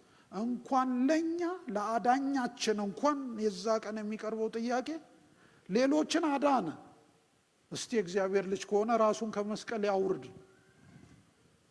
መስቀሉ ግርጌ ተሰልፈሃል ስታየው አይወርድም። እሱ ደግሞ የተሸናፊነት ቀን ነው የሚመስለው። ጠላት ነው ከበሮ የሚመታብህ የዛ ቀን አይመስልም። በቃ መጨረሻው ይሄ ሆነ ትላል። እንደ ሀገራችን ባህል ለቅሶ መቀመጥ የሚያሰኛቸው ሰዎች አሉ፣ የስቅለት ቀን ሰዎች። እኛ ግን ትንሣኤውን እንድናከብር ነው የተጠራ ነው።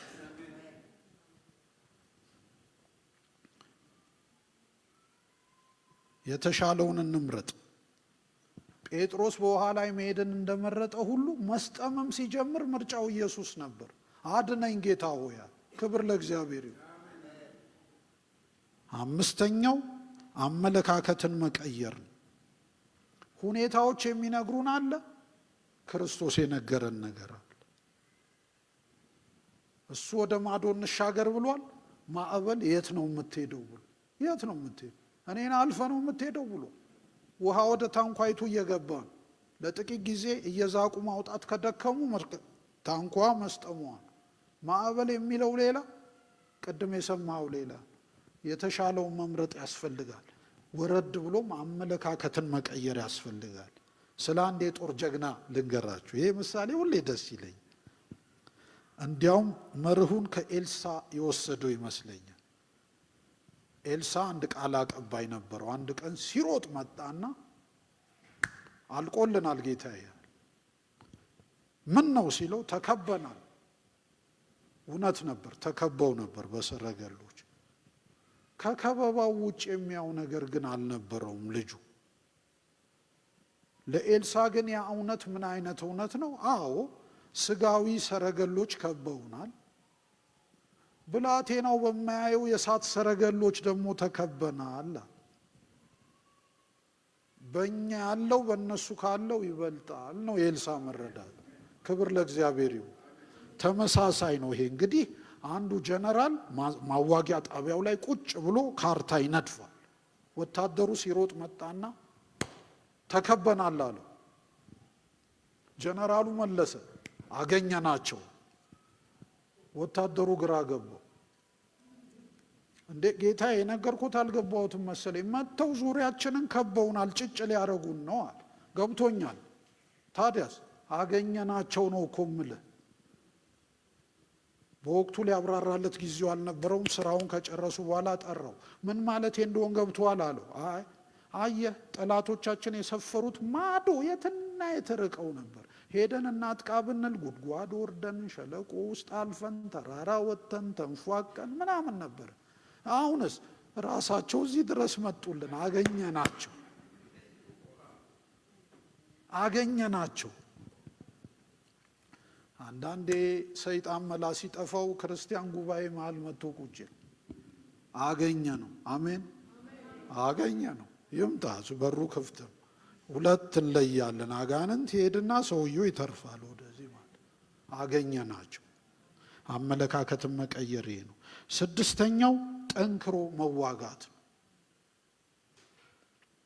ደቀ መዛሙርቱ ብርቱዎች ናቸው። በምንም መንገድ ዋጋቸውን ልናቀል አንችልም። ዋረን ደብሪ ዌርዝቢ የጻፉት ማብራሪያ ላይ ኮሜንታሪ ሳነብ በትንሹ ከ5 እስከ 6 ሰዓት ከማዕበሉ ጋር ተዋግተዋል። ጌታቸውን ከመቀስቀሳቸው በፊት በርትተው ተዋግተዋል። ጠንክረው ነው የተዋጉት። መጨረሻ ከአቅማቸው በላይ ሲሆን ግን የማዕበሉን ጌታ ቀሰቀሱት። ትክክል ናቸው። ጠንክሮ መዋጋት ያስፈልጋል። ኮሽ ሲል ወይኔ ማለት ክርስቲያናዊ አይደለም። ግንባራቸውን ባልጩት አድርገው ነው ከማዕበል ጋር የተናነቁት።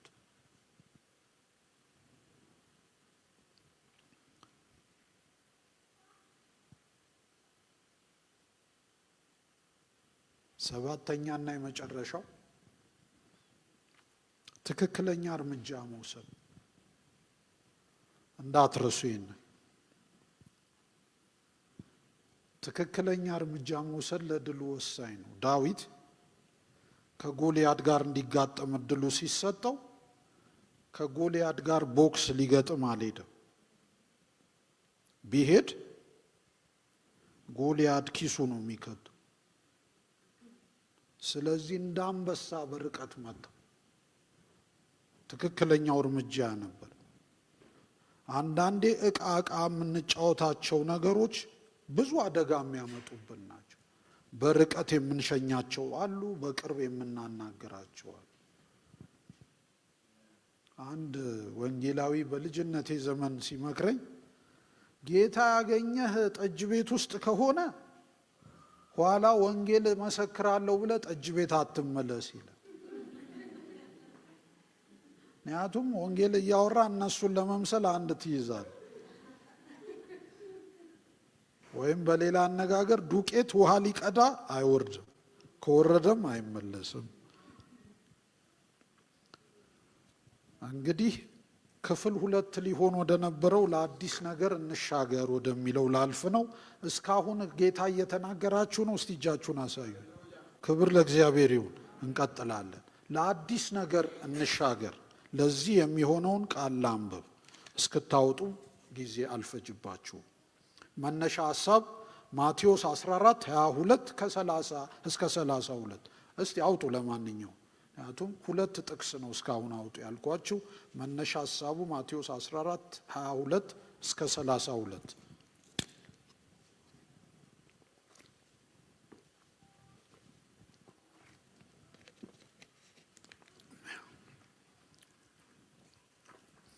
ወዲያውም ሕዝቡን ሲያሰናብት ሳለ ደቀ መዛሙርቱ በታንኳይቱ ገብተው ወደ ማዶ እንዲቀድሙት ግድ አላቸው። ሕዝቡንም አሰናብቶ ይጸልይ ዘንድ ብቻውን ወደ ተራራ ወጣ። በመሸም ጊዜ ብቻውን በዚያ ነበረ። ታንኳይቱም አሁን በባህር መካከል ሳለች ነፋስ ከወደፊት ነበርና በማዕበል ትጨነቅ ነበር። ከሌሊቱም በ4ኛው ክፍል ኢየሱስ በባህር ላይ እየሄደ ወደ እነርሱ መጣ። ደቀ መዛሙርቱም በባህር ላይ ሲሄድ ባዩት ጊዜ ምትሃት ነው ብለው ታወኩ፣ በፍርሃትም ጮኹ። ወዲያውም ኢየሱስ ተናገራቸውና አይዟችሁ እኔ ነኝ አትፍሩ አላቸው። ጴጥሮስም መልሶ ጌታ ሆይ አንተስ ከሆንክ በውሃው ላይ ወደ አንተ እንድመጣ አዘዘኝ አለው። እርሱም ና አለው። ጴጥሮስም ከታንኳይቱ ወርዶ ወደ ኢየሱስ ሊደርስ በውሃው ላይ ሄደ። ነገር ግን የነፋሱን ኃይል አይቶ ፈራ። ሊሰጥምም በጀመረ ጊዜ ጌታ ሆይ አድነኝ ብሎ ጮኸ። ወዲያውም ኢየሱስ እጁን ዘርግቶ ያዘውና አንተ እምነት የጎደለ ስለምን ተጠራጠርክ አለው። ወደ ታንኳይቱም በወጡ ጊዜ ነፋሱ ተወ። በታንኳይቱም የነበሩት በእውነት የእግዚአብሔር ልጅ ነው ብለው ሰገዱለት። ቁልፉ ቃል ይሄ ነው። ተሻግረውም ወደ ጌንሴሬጥ ምድር መጡ። የዚያ ቦታ ሰዎች ባወቁት ጊዜ በዙሪያው ወዳለ ሀገር ሁሉ ላኩ። ሕመምተኞችንም ሁሉ ወደ እርሱ አመጡ። የልብሱንም ጫፍ ብቻ ሊዳስሱት ይለምኑት ነበር። የዳሰሱትም ሁሉ ዳኑ። ክብር ለእግዚአብሔር ይሁን። አዲስ ጅማሬና አዲስ ነገር። ለአዲስ ነገር እንሻገር። በልጅነታችን ዘመን በአዲስ ዘመን አዲስ ነገር ጌታ ኢየሱስ እንዲከበር እንጠብቃለን። በናፍቆት ያደርገዋል ምን ተስኖት እያለን እንዘምር ነበር። በእርግጥም አዳዲስ ነገሮችን ሲያደርግ አይተናል። ክርስቶስ ተረት ተረት አይደለም። መጽሐፍ ቅዱስ ላይ እናርጓል እናርጋለ እያለን የምንተርት ብቻ ሳይሆን ደግሞም በራሳችን ሕይወት ያደረገውን የምንጨምር የምንመሰክር ነን። ክብር ለእግዚአብሔር ይሁን። ስለዚህም በአዲስ ዘመን አዲስ ነገር ሲያደርግ አይተናል። ደግሞም መጽሐፉ ይናገር እንዲህ ይላል፣ የፊተኛውን ነገር አታስተውሉ፣ የጥንቱንም ነገር አታስቡ። እነሆ አዲስ ነገርን አደርጋለሁ፣ እርሱም አሁን ይበቅላል። ኢሳይያስ 43 48 እና 49 በከፊል ነው ያነበብኩት። ብዙ ጊዜ ይህንን ጥቅስ ከሰዎች ጋር ስካፈል ልክ ነው የእግዚአብሔር ቃል ነው፣ ግን እኮ ይሄ የብሉይ ኪዳን ነገር ነው አይመስልም አሌክስ ይሉኛል። አይመስለኝም። ምክንያቱም በዙፋኑም የተቀመጠው እነሆ ሁሉን አዲስ አደርጋለሁ አለ፣ ለእኔም እነዚህ ቃሎች የታመኑና እውነተኛዎች ናቸውና ጻፍ አለኝ ያለው ራእይ 21:5 ነው። እንዴት ሆኖ ነው የብሉይ ብቻ የሚሆነው? እግዚአብሔር የአዲስ ነገር አምላክ ነው። ስለዚህ ለአዲስ ነገር እንሻገር። ክብር ለእግዚአብሔር ይሁን። እግዚአብሔር ዛሬም የአዳዲስ ነገሮች ባለቤት ነው። የአዲስ ነገር ደግሞ አዲስ ሕይወት ነው። ከሕይወት ውሃ ምንጭ የሚያስጠጋ ነው። የእግዚአብሔር ልጅ የመሆን ስልጣንንም የሚያጎናጽፍ ነው። ምናልባት እዚህ መሃል ይሄን ያላገኘ ሰው ይሆን? ተጠግተሃል፣ ወደ እግዚአብሔር ልጅነት መጥተሃል። ይህን መልእክት ሳልነግር ባልፍ በደለኛ ሆናለሁ። በሕይወት ነገሮች አዲስ መሆን የሚጀምሩት ክርስቶስን በማወቅ እነሆ ሁሉ አልፏል፣ ሁሉ አዲስ ሆኗል ሲል ያለፈው ያ የኃጢአተኝነት ዘመን የተሻረው ነው፣ ይቅር የተባለው ነው። አዲሱ ሕይወት ደግሞ በክርስቶስ የመጣው ነው። ስለዚህ በሱ ነው የምንሄደው። አዲስ ፍጥረት የተባልነውም ለዚህ ነው።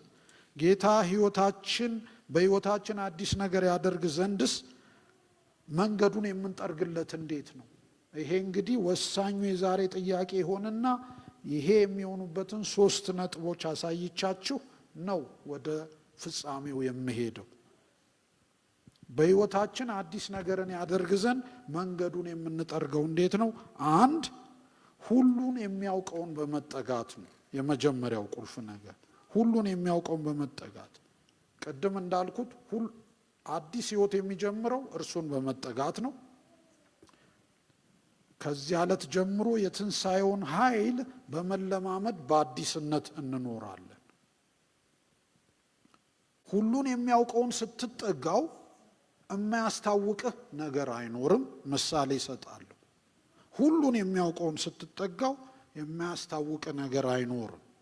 ለባሪያዎቹ ሳይነግር የሚያደርገው ነገር የለም። አንድ ጊዜ እንዲሆነ አንድ ከተማ ውስጥ ቅድም እንደ ጸለይንላቸው ያሉ ትናንሽ ታዳጊ ወጣቶች እየተገናኙ ይጸልያሉ። ሲጸልዩ በቅን ልብ ነው። በብዙ እውቀት ሳይሆን በቅን ልብ ብቻ ነው የሚጸልዩት። እና ከመካከላቸው 13 ዓመት ዕድሜ ለነበረው ልጅ ጌታ ይቺ ምድር በመሬት መንቀጥቀጥ ትመታለች ውጡ ብሎ ነገረው። ለልጆቹ መንገር ከበደውና ሄዶ ለወላጆች ተናገረ። ሳቁበት። የምን የመሬት መንቀጥቀጥ ነው የምታወራው? ይሄ እኛ ያለንበት አካባቢ የመሬት መንቀጥቀጥ አደጋ ያለበት አይደል፣ በታሪክ ውስጥ ሆኖ ያውቅ። ይሄ ሎስ አንጀለስ አይደለም አሉት ማለት ነው በተዘዋዋሪ። ጤንነቱንም ተጠራጠሩ። ስለዚህ ወደ ልጆቹ ተመለሰና ነገራቸው። ልጆቹ ተሰምቷቸው አብረውት የበለጠ መጸለይ ጀመሩ። አንዳንዴ ልጆች ይሻላሉ የእግዚአብሔርን ነገር ለመረዳት። ይጸልያሉ። መጨረሻ እግዚአብሔር ቀኑን ነገራቸው። ከካላንደር ላይ ይሄ ነው ቀኑ አለ። ሄደው ለወላጆቻቸው ነገሩ። የሰሙ ተያይዘው ጓዜን ጨርቄን ሳይሉ ከተማይቱን ለቀው ወጡ።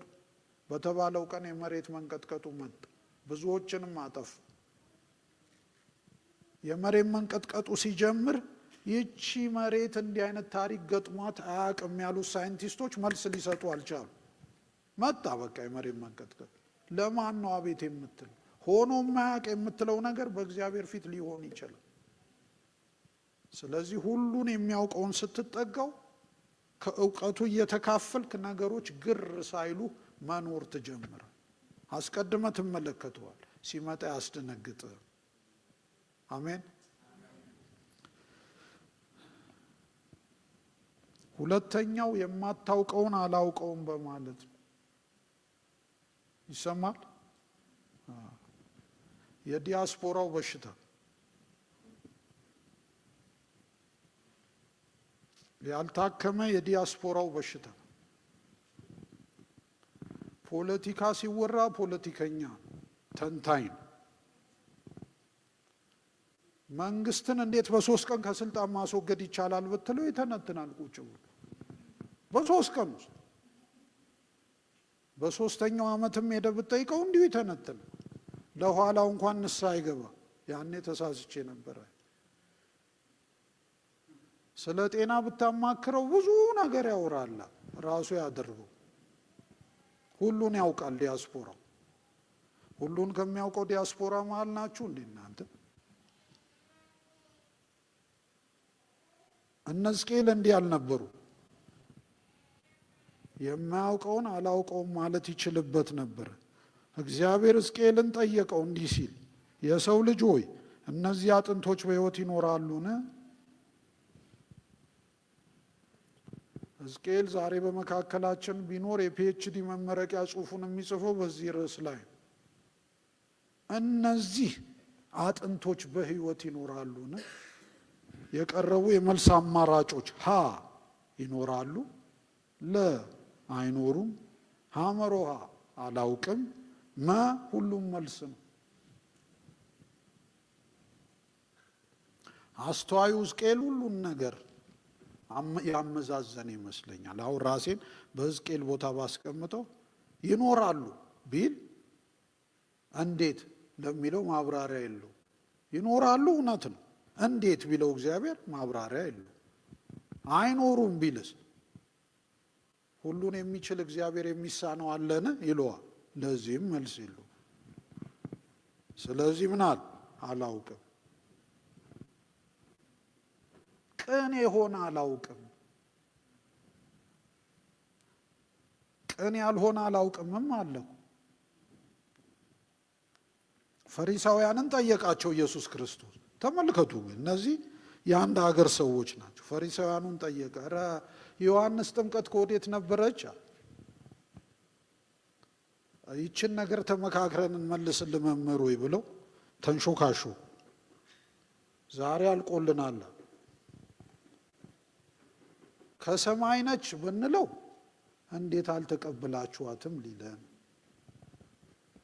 ከምድር ነች ብንል ህዝቡ በድንጋይ ሊወግረን፣ አልቆልናል። ስለዚህ የተሻለው መልስ ምንድን ነው? አናውቅም በል እንዴ። አናውቅም ያዋጣ። ቅንነት ያለበት አናውቅም ግን ስላልሆነ አልተማሩበት። ወደ ቅኑ ሕዝቅኤል እንመለስ። የማላውቀውን አላውቅም ማለት። ስለዚህ ቃሉን አሻሻለና ጌታ ሆይ አንተ ታውቃለህ። አሜን። አንተ ታውቃለህ። ምን ስህተት አለው እዚህ ላይ? አንተ ታውቃለህ። እንግዲያው አንተ የሥራዬ ተሳታፊ ነህ አለ እግዚአብሔር። እንዲህ አይነት ቅን ልቦችን ይወዳል። እንዲያውም ራስ ትንቢት ተናገረባቸው። አብሮ መስራት ጀመሩ። ከእግዚአብሔር ጋር አብረን የምንሰራው በዚህ አይነት ቅብብሎች ነው። ግን ሁሌም አለቃ እሱ፣ እኛ አናውቅም፣ እርሱ ያውቃል። ስለዚህ የሚለንን እናደርጋለን። ከእውቀትም ከፍለን እናውቃለን፣ ግን ራሳችንን እንደ ሙሉ አዋቂ አድርገን አናቆምም። ስንት ያልተገለጠ ነገር አለ። ሶስተኛና የመጨረሻው ያወቅነውን በመኖር ነው። ያወቅነውን በመኖር። ይሄ እውቀት እንዴት ነው የሚገለጠው? ጴጥሮስና ዮሐንስ በዛች ሰዓት ወደ ጸሎት የሚሄዱበት ጊዜ ላይ ያ ሰው ገጠማቸው። ምጽዋት ይለምናቸው። ጴጥሮስ ምን ብሎ ጀመረ? ብርም ወርቅም አልያዝንም፣ ግን ያለኝን እሰጣለሁ። የሚያውቀውን ነው የሚኖረው። በቃ ያለኝን እሰጣለሁ። ያለኝ ደግሞ የክርስቶስ ስም ነው። እሱ እንድሰጥ ከፈለግ ማድረግ እንችላለን። ከዛ የከበረ ስጦታ አለ። ወርቅና ብር ምን ያደርግለታል ሰውዬ? የምናውቀውን በመኖር። ለአንድ አፍታ ጦር ሜዳ እንሂድ። ናፖሊዮን የሚባል ታላቅ የጦር ሰው ታውቃላችሁ? ዓለማችን ጀግኖችን በብዛት አይታለች። እነ ፊልድ ማርሻል ሮሜል፣ ሌሎችም ጀግኖች ነበሩ። ናፖሊዮንን የሚለየው ግን ምንድን ነው ካላችሁኝ፣ እንደ ዘመኑ የጦር መሪዎች ፊት ሆኖ ማዋጋት ብቻ አይደለም። ውጊያው ጥሩ ሁኔታ ላይ መድረሱን ሲያይ በድንገት ወደ ኋላ ይመለስና ኋላ ያለውን ስንቅና ትጥቅ ወይም ደጀኑንም ይጎበኛል፣ ይቃኛል። እና ልክ እዛ የተፋፋመውን ትቶ ሲመለስ አንዱ ስንቅ ጠባቂ ወታደር መሳሪያው እንደዚህ እንደያዘ ይንቀጠቀጣል። ሰላም ሀገር ላይ ቆሞ ይንቀጠቀጣል። ምን ሆነ አላ? ጌታዬ እዛ እኮ የተፋፋመ ጦርነት እየተካሄደ ነው፣ አላወቁም እንዴ አለ። አዎ እየተካሄደ ነው፣ አንተ እዚህ ምን ሆንክ ሲለው፣ እንዴ እነሱን ካሸነፉ እኮ እኔ ጋ ነው የሚመጡት፣ ምን ነካሁት? ይንቀጠቀጣል። አዘነና ናፖሊዮን ለመሆኑ ስም ማን ነው ሲለው፣ እኔ ናፖሊዮን ነው ስሜ። አንተ? አዎ። እንግዳው ምርጫ አለ፣ ወይ እኔን ሁን ወይ ስሜን መልሳለሁ። ያወቅነውን መኖር። ዛሬ ክርስቶስ በየጓዳው ቢገባ በየጉባኤው ቢያልፍ ወይ እኔን ሁን ወይ ስሜን መልስ የሚላቸው ይኖሩ ይሆን? ክርስቲያን በክርስቶስ ነው የመጣው። ክራይስት ክርስቲያን፣ ፎሎወርስ ኦፍ ክራይስት። ወይ እኔን ምሰል ወይ ስሜን መልስ የሚል ከሆነ ያለበት ቦታ ልክ አይደለም ማለት ነው። ስለዚህ ወደ የትኛው ፌርማታ ተመለስ? ያወቅከውን ከመኖር። ጌታ በማታውቀው ነገር አይጠይቅም። ባልደረስክበት ደረጃ ከሌሎች አያወዳድርም። ከማን ምን እንደሚቀበል ያውቃል። ክርስቶስ በመስቀሉ ላይ አብሮት የዋለውን ወንበዴ የውሃ ጥምቀት አልወሰድክም፣ የደቀ መዝሙር ትምህርት አልተከታተልክም፣ አንድ ለአንድ ምስክርነት አልሞከርክም ሳይሆን ያለው ዛሬ ከኔ ጋር በገነት ትሆናለህ። ለምን?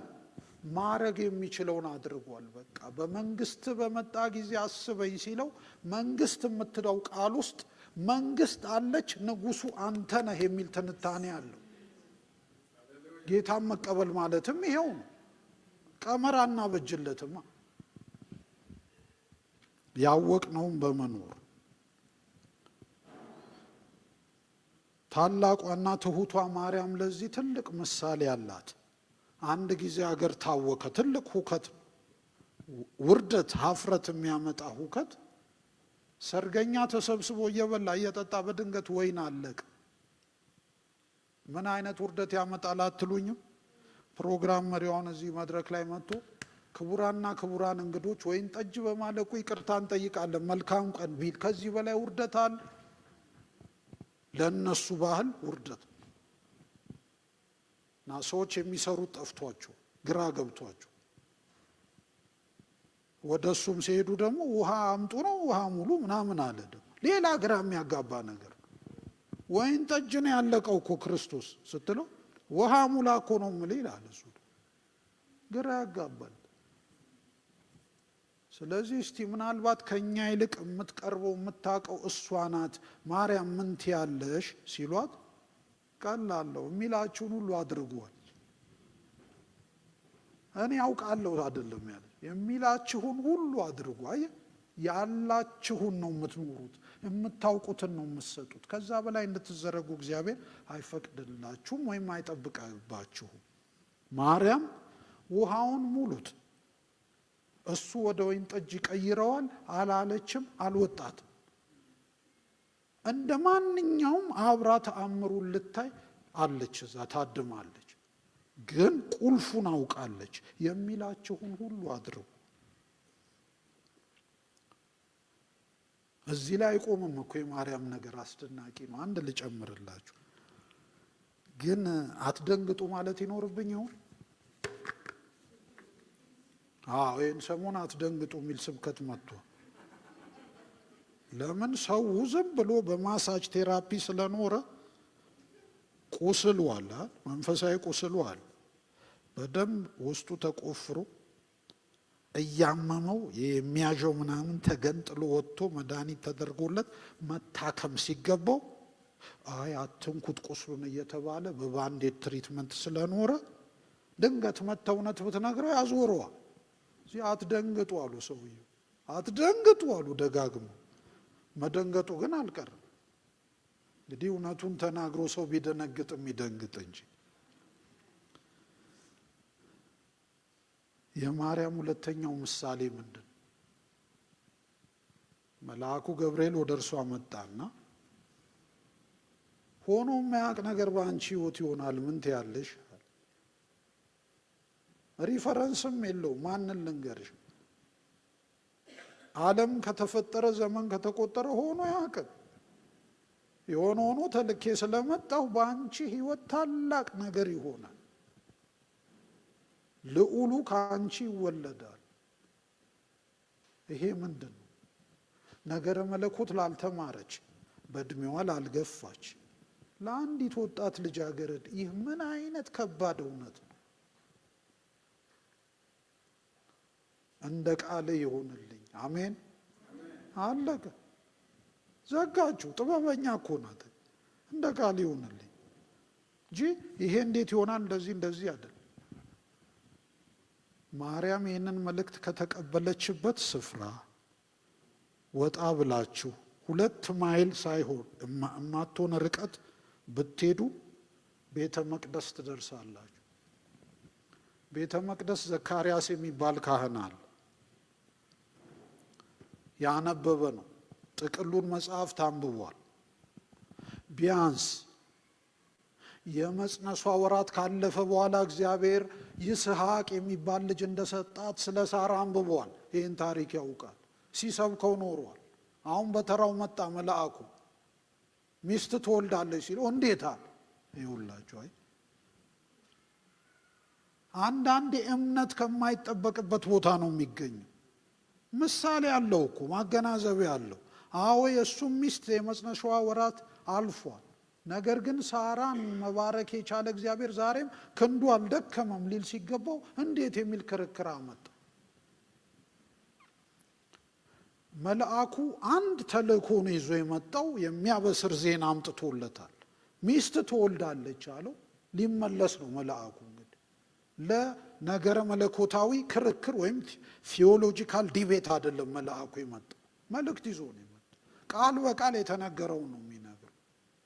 ስለዚህ ግር አሰኘው። እንዴት ምናምን ሲል መልአኩ እንግዲህ እንዲህ ያሰበ ይመስለኛል። ይህን ሰው እንዲሁ ትቼው ብሄድ በዚህ አንደበቱ ብዙ ችግር ይፈጥራል፣ የሚያነጽም አይደለም። ስለዚህ ባይሆን ልጁ እስኪወለድ ድረስ አርጎት ሄደ።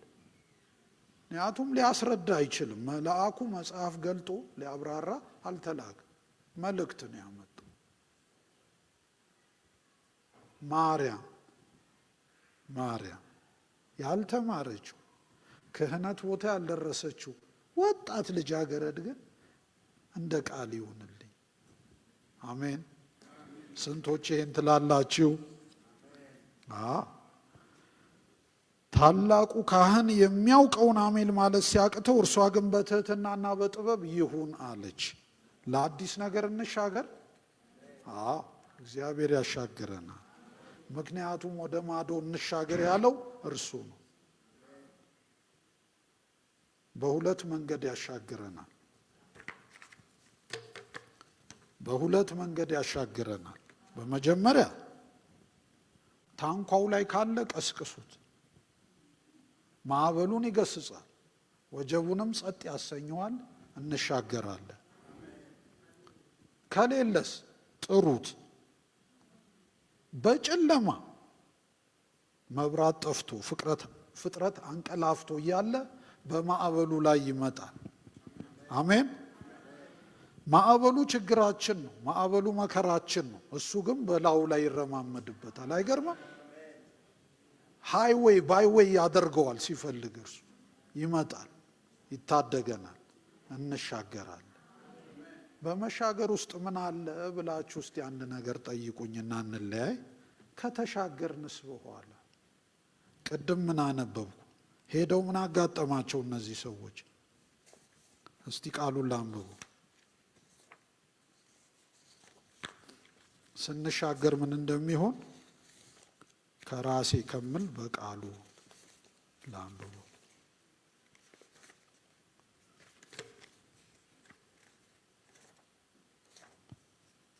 ይሄውን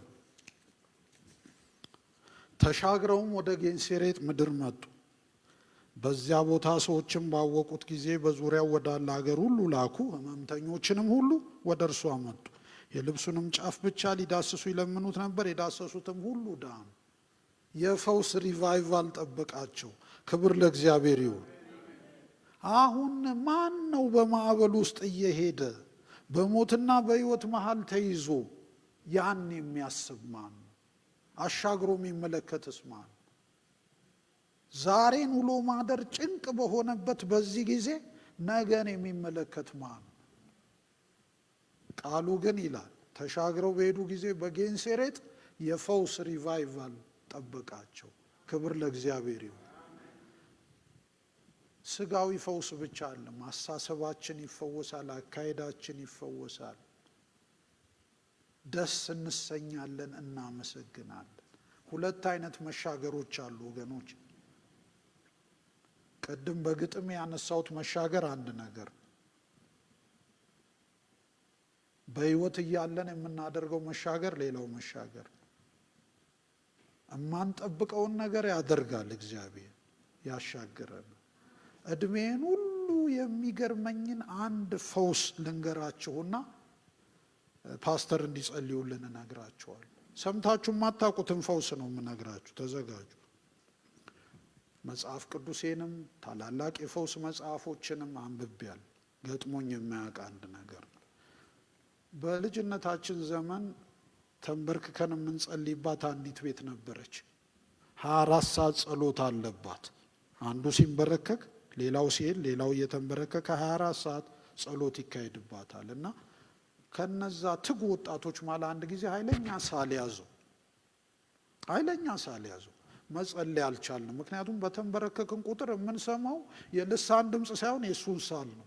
1 ወር ሙሉ አሰቃየው። የሚያስጨንቀው የሳሉ ጭንቀት እኔ ካሁን ትንፋሹ ይጠፋል እያልኩ ጆሮዬን ደቀኛ አዳምጣለሁ። በኋላ አንድ ቀን እንደ ልማዴ ተንበርክኬ ጆሮዬን ስተክል ድምፅ የለም።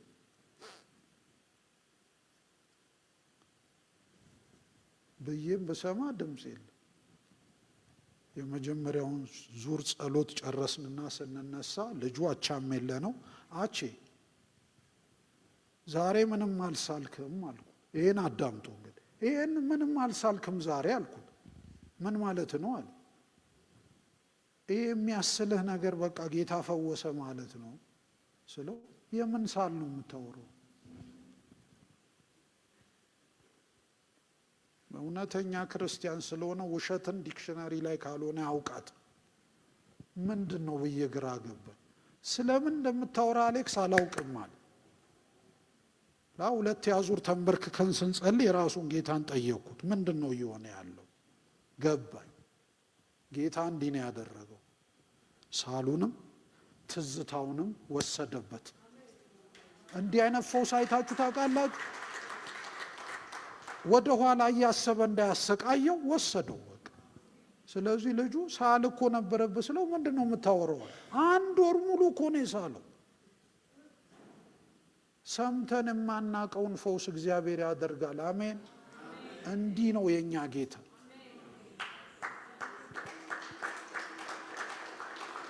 ይሄ ስጋዊ ፈውስ ካልመጣስ፣ አሁን ካልሆነስ ፍጹም ፈውስ ያለበት ስፍራ አለ። በዚያ ህመምም በሽታም የለም ይላል። ታላቁ የፈውስ ሪቫይቫል እዛ ይጠናቀቃል ማለት። በሁለቱም መንገድ አሸናፊዎች ነን። አሜን። በሁለቱም መንገድ አሸናፊዎች ነን። ሄንሪ ዱን የሚባል ገጣሚ አለ። በጣም የምወደው ነው። አንድ ግጥም ጽፏል። ሞት ሆይ አትኩራራ ይላል። ጽንሰ ሀሳቡ ምንድን ነው? እኔም እምልህ ይለዋል ሞትን፣ ምንነትን ልንገርህ ይለዋል። አንተ እኮ ወደ ዘላለም ሕይወቴ ልትወስደኝ የተመደብክልኝ ነፃ ትራንስፖርት ነህ አለ። እና ለምንድን ነው የምትኩራራው? ሞት ሆይ አትኩራራ፣ መውጊያ ተሰብሯል ይላል ግጥሙ። አያችሁ ይህን መረዳት? የቅድሙ አገኘናቸው አይነት ነው። ሄሪደን ጠራው፣ ሞትን ጠርቶ ምንድን ነው የሚያኩራራ? አረማመድ ራሱ እኮ በጣም ሸለለ። ምንድን ነው የሚያኩራራ? አንተ እኮ ሹፌር ነህ አሉ። አይ ልትወስደኝ እዛ ልታደርሰኝ ነው የተመደብከው እንጂ ሌላ ምን ስራ አለ? እዚህ ተኝቼ እዛ ስነቃ ሽልማቴ ላይ ነኝ ይላል ሄሪዳን። እንዲህ አይነት መረዳት ወደ ውስጣችሁ ይግባ። ዛሬ እግዚአብሔር ይህንን እድል ስለሰጠን በጣም እናመሰግነዋለን። በሰላም እንደማገኛችሁ ተስፋ አደርጋለሁ። ፓስተር መጥተው ይጸልዩልናል። ለመጽሐፎቹ ውጭ ጠብቃችኋለሁ። ክብር ለእግዚአብሔር ይሁን። ለአዲስ ነገር እንሻገር። የማዕበሉ ጌታ ከኛ ጋር ነው። አሜን፣ ሃሌሉያ።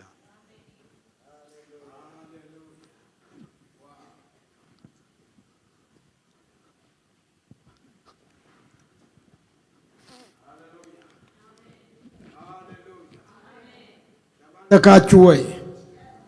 ተባረካችሁ? ጌታ ይመስገን። ያልተባረከ እንዳለ እርግጠኛ ነኝ። ሰይጣን ብቻ ነው ያልተባረከው። እሱ ደግሞ ለበረከት አልተጠራም። ጌታ ኢየሱስ ይባርክ ወንድሜ። ምን ተሰምቶ የማይጠገብ ወንዝ ነው በውስጥ ያለው። እግዚአብሔር ይመስገን። የህይወት ውሃ ወንዝ ከሆድ ውስጥ ይፈልቃል አለ ጌታ ኢየሱስ። ይሄ ነው እንግዲህ እና እግዚአብሔርን በጣም አድርገን እናመሰግናለን። እኔ በጣም እየጣፈጠኝ ነው ያለቀብኝ። ረጅም ጊዜ ነው የተቀመጣችሁ ታውቃለሁ። ግን የማይጠገብ መልእክት ነው እየሰማን ያለ ነው። እያንዳንዱ የሚወጣው ቃል እያስተማረኝ ነው ያለው። በመንፈስ እንጂ በኃይልና በብርታት አይደለም ይላል የሰራዊት ጌታ እግዚአብሔር። ማዕበሉንም የምንሻገረው በመንፈስ ቅዱስ ኃይል ነው። አሜን በሉ እስቲ። ኢየሱስ ጌታ ነው እና በጣም ተባርከናል። ወንድም አለማየሁ፣ ደራሲ አለማየሁ፣ እግዚአብሔር ባርክ። ጌታ ይመስገን። ይዞ የመጣውን መጽሐፍ ተሻምታችሁ ጨርሱት። ይህን አበረታታችኋለሁ። ምንም መጽሐፍ ይዞ መመለስ የለበትም እና ወንድማችን እንግዲህ እግዚአብሔር ባርክ እንድንለው ፈልጋለሁ። በልባችሁ የሚሰማችሁ የፍቅር ስጦታ ልታቀርቡ እሱ ምን እንደሚያደርገው አውቃለሁ። ሌላ መጽሐፍ ነው የሚያሳተምበት። ማሳተሚያውን የሚሸፍን ነገር እናገኛለን ብዬ አምኜ አይደለም፣ ግን የምንችለውን እንድናደርግ እፈልጋለሁ። አሸር እቃ አምጡልኝ ባካችሁ። አሸሮች አትውጡ፣ ሁላችሁም ቶሎ ቶሎ ተዘጋጁ። እንጸልያለን። ጌታ ይመስገን። ቶሎ ለቃችኋለሁ። የማዕበሉ ጌታ ከእኛ ጋር አለ። አሜን። ኢየሱስ ጌታ ነው። እኔ ማዕበል ውስጥ ነው ያለሁት። ያው ታውቃላችሁ ሁላችሁም። ሰሞኑን አንዲት እህት ደውላ ማሚ እንዴት ነች አለችኝ። ተሻላት? አልተሻላትም። ሽምግልና እኮ አይሻልም፣ አንቺም ትሸመግያለሽ አልኩ። መልሴ ትክክል ነው። ለጌታ እኮ የሚሳነው ምንም ነገር የለም አለች። አዎ አውቃለሁ። ተመልሰን ግን ልጅ መሆን አንችልም። መልሴ እንደዛ ነበር። በጣም ተከራከረችኝ። አታምንም እንዴ? ጌታ ሊለውጥ እንደሚችል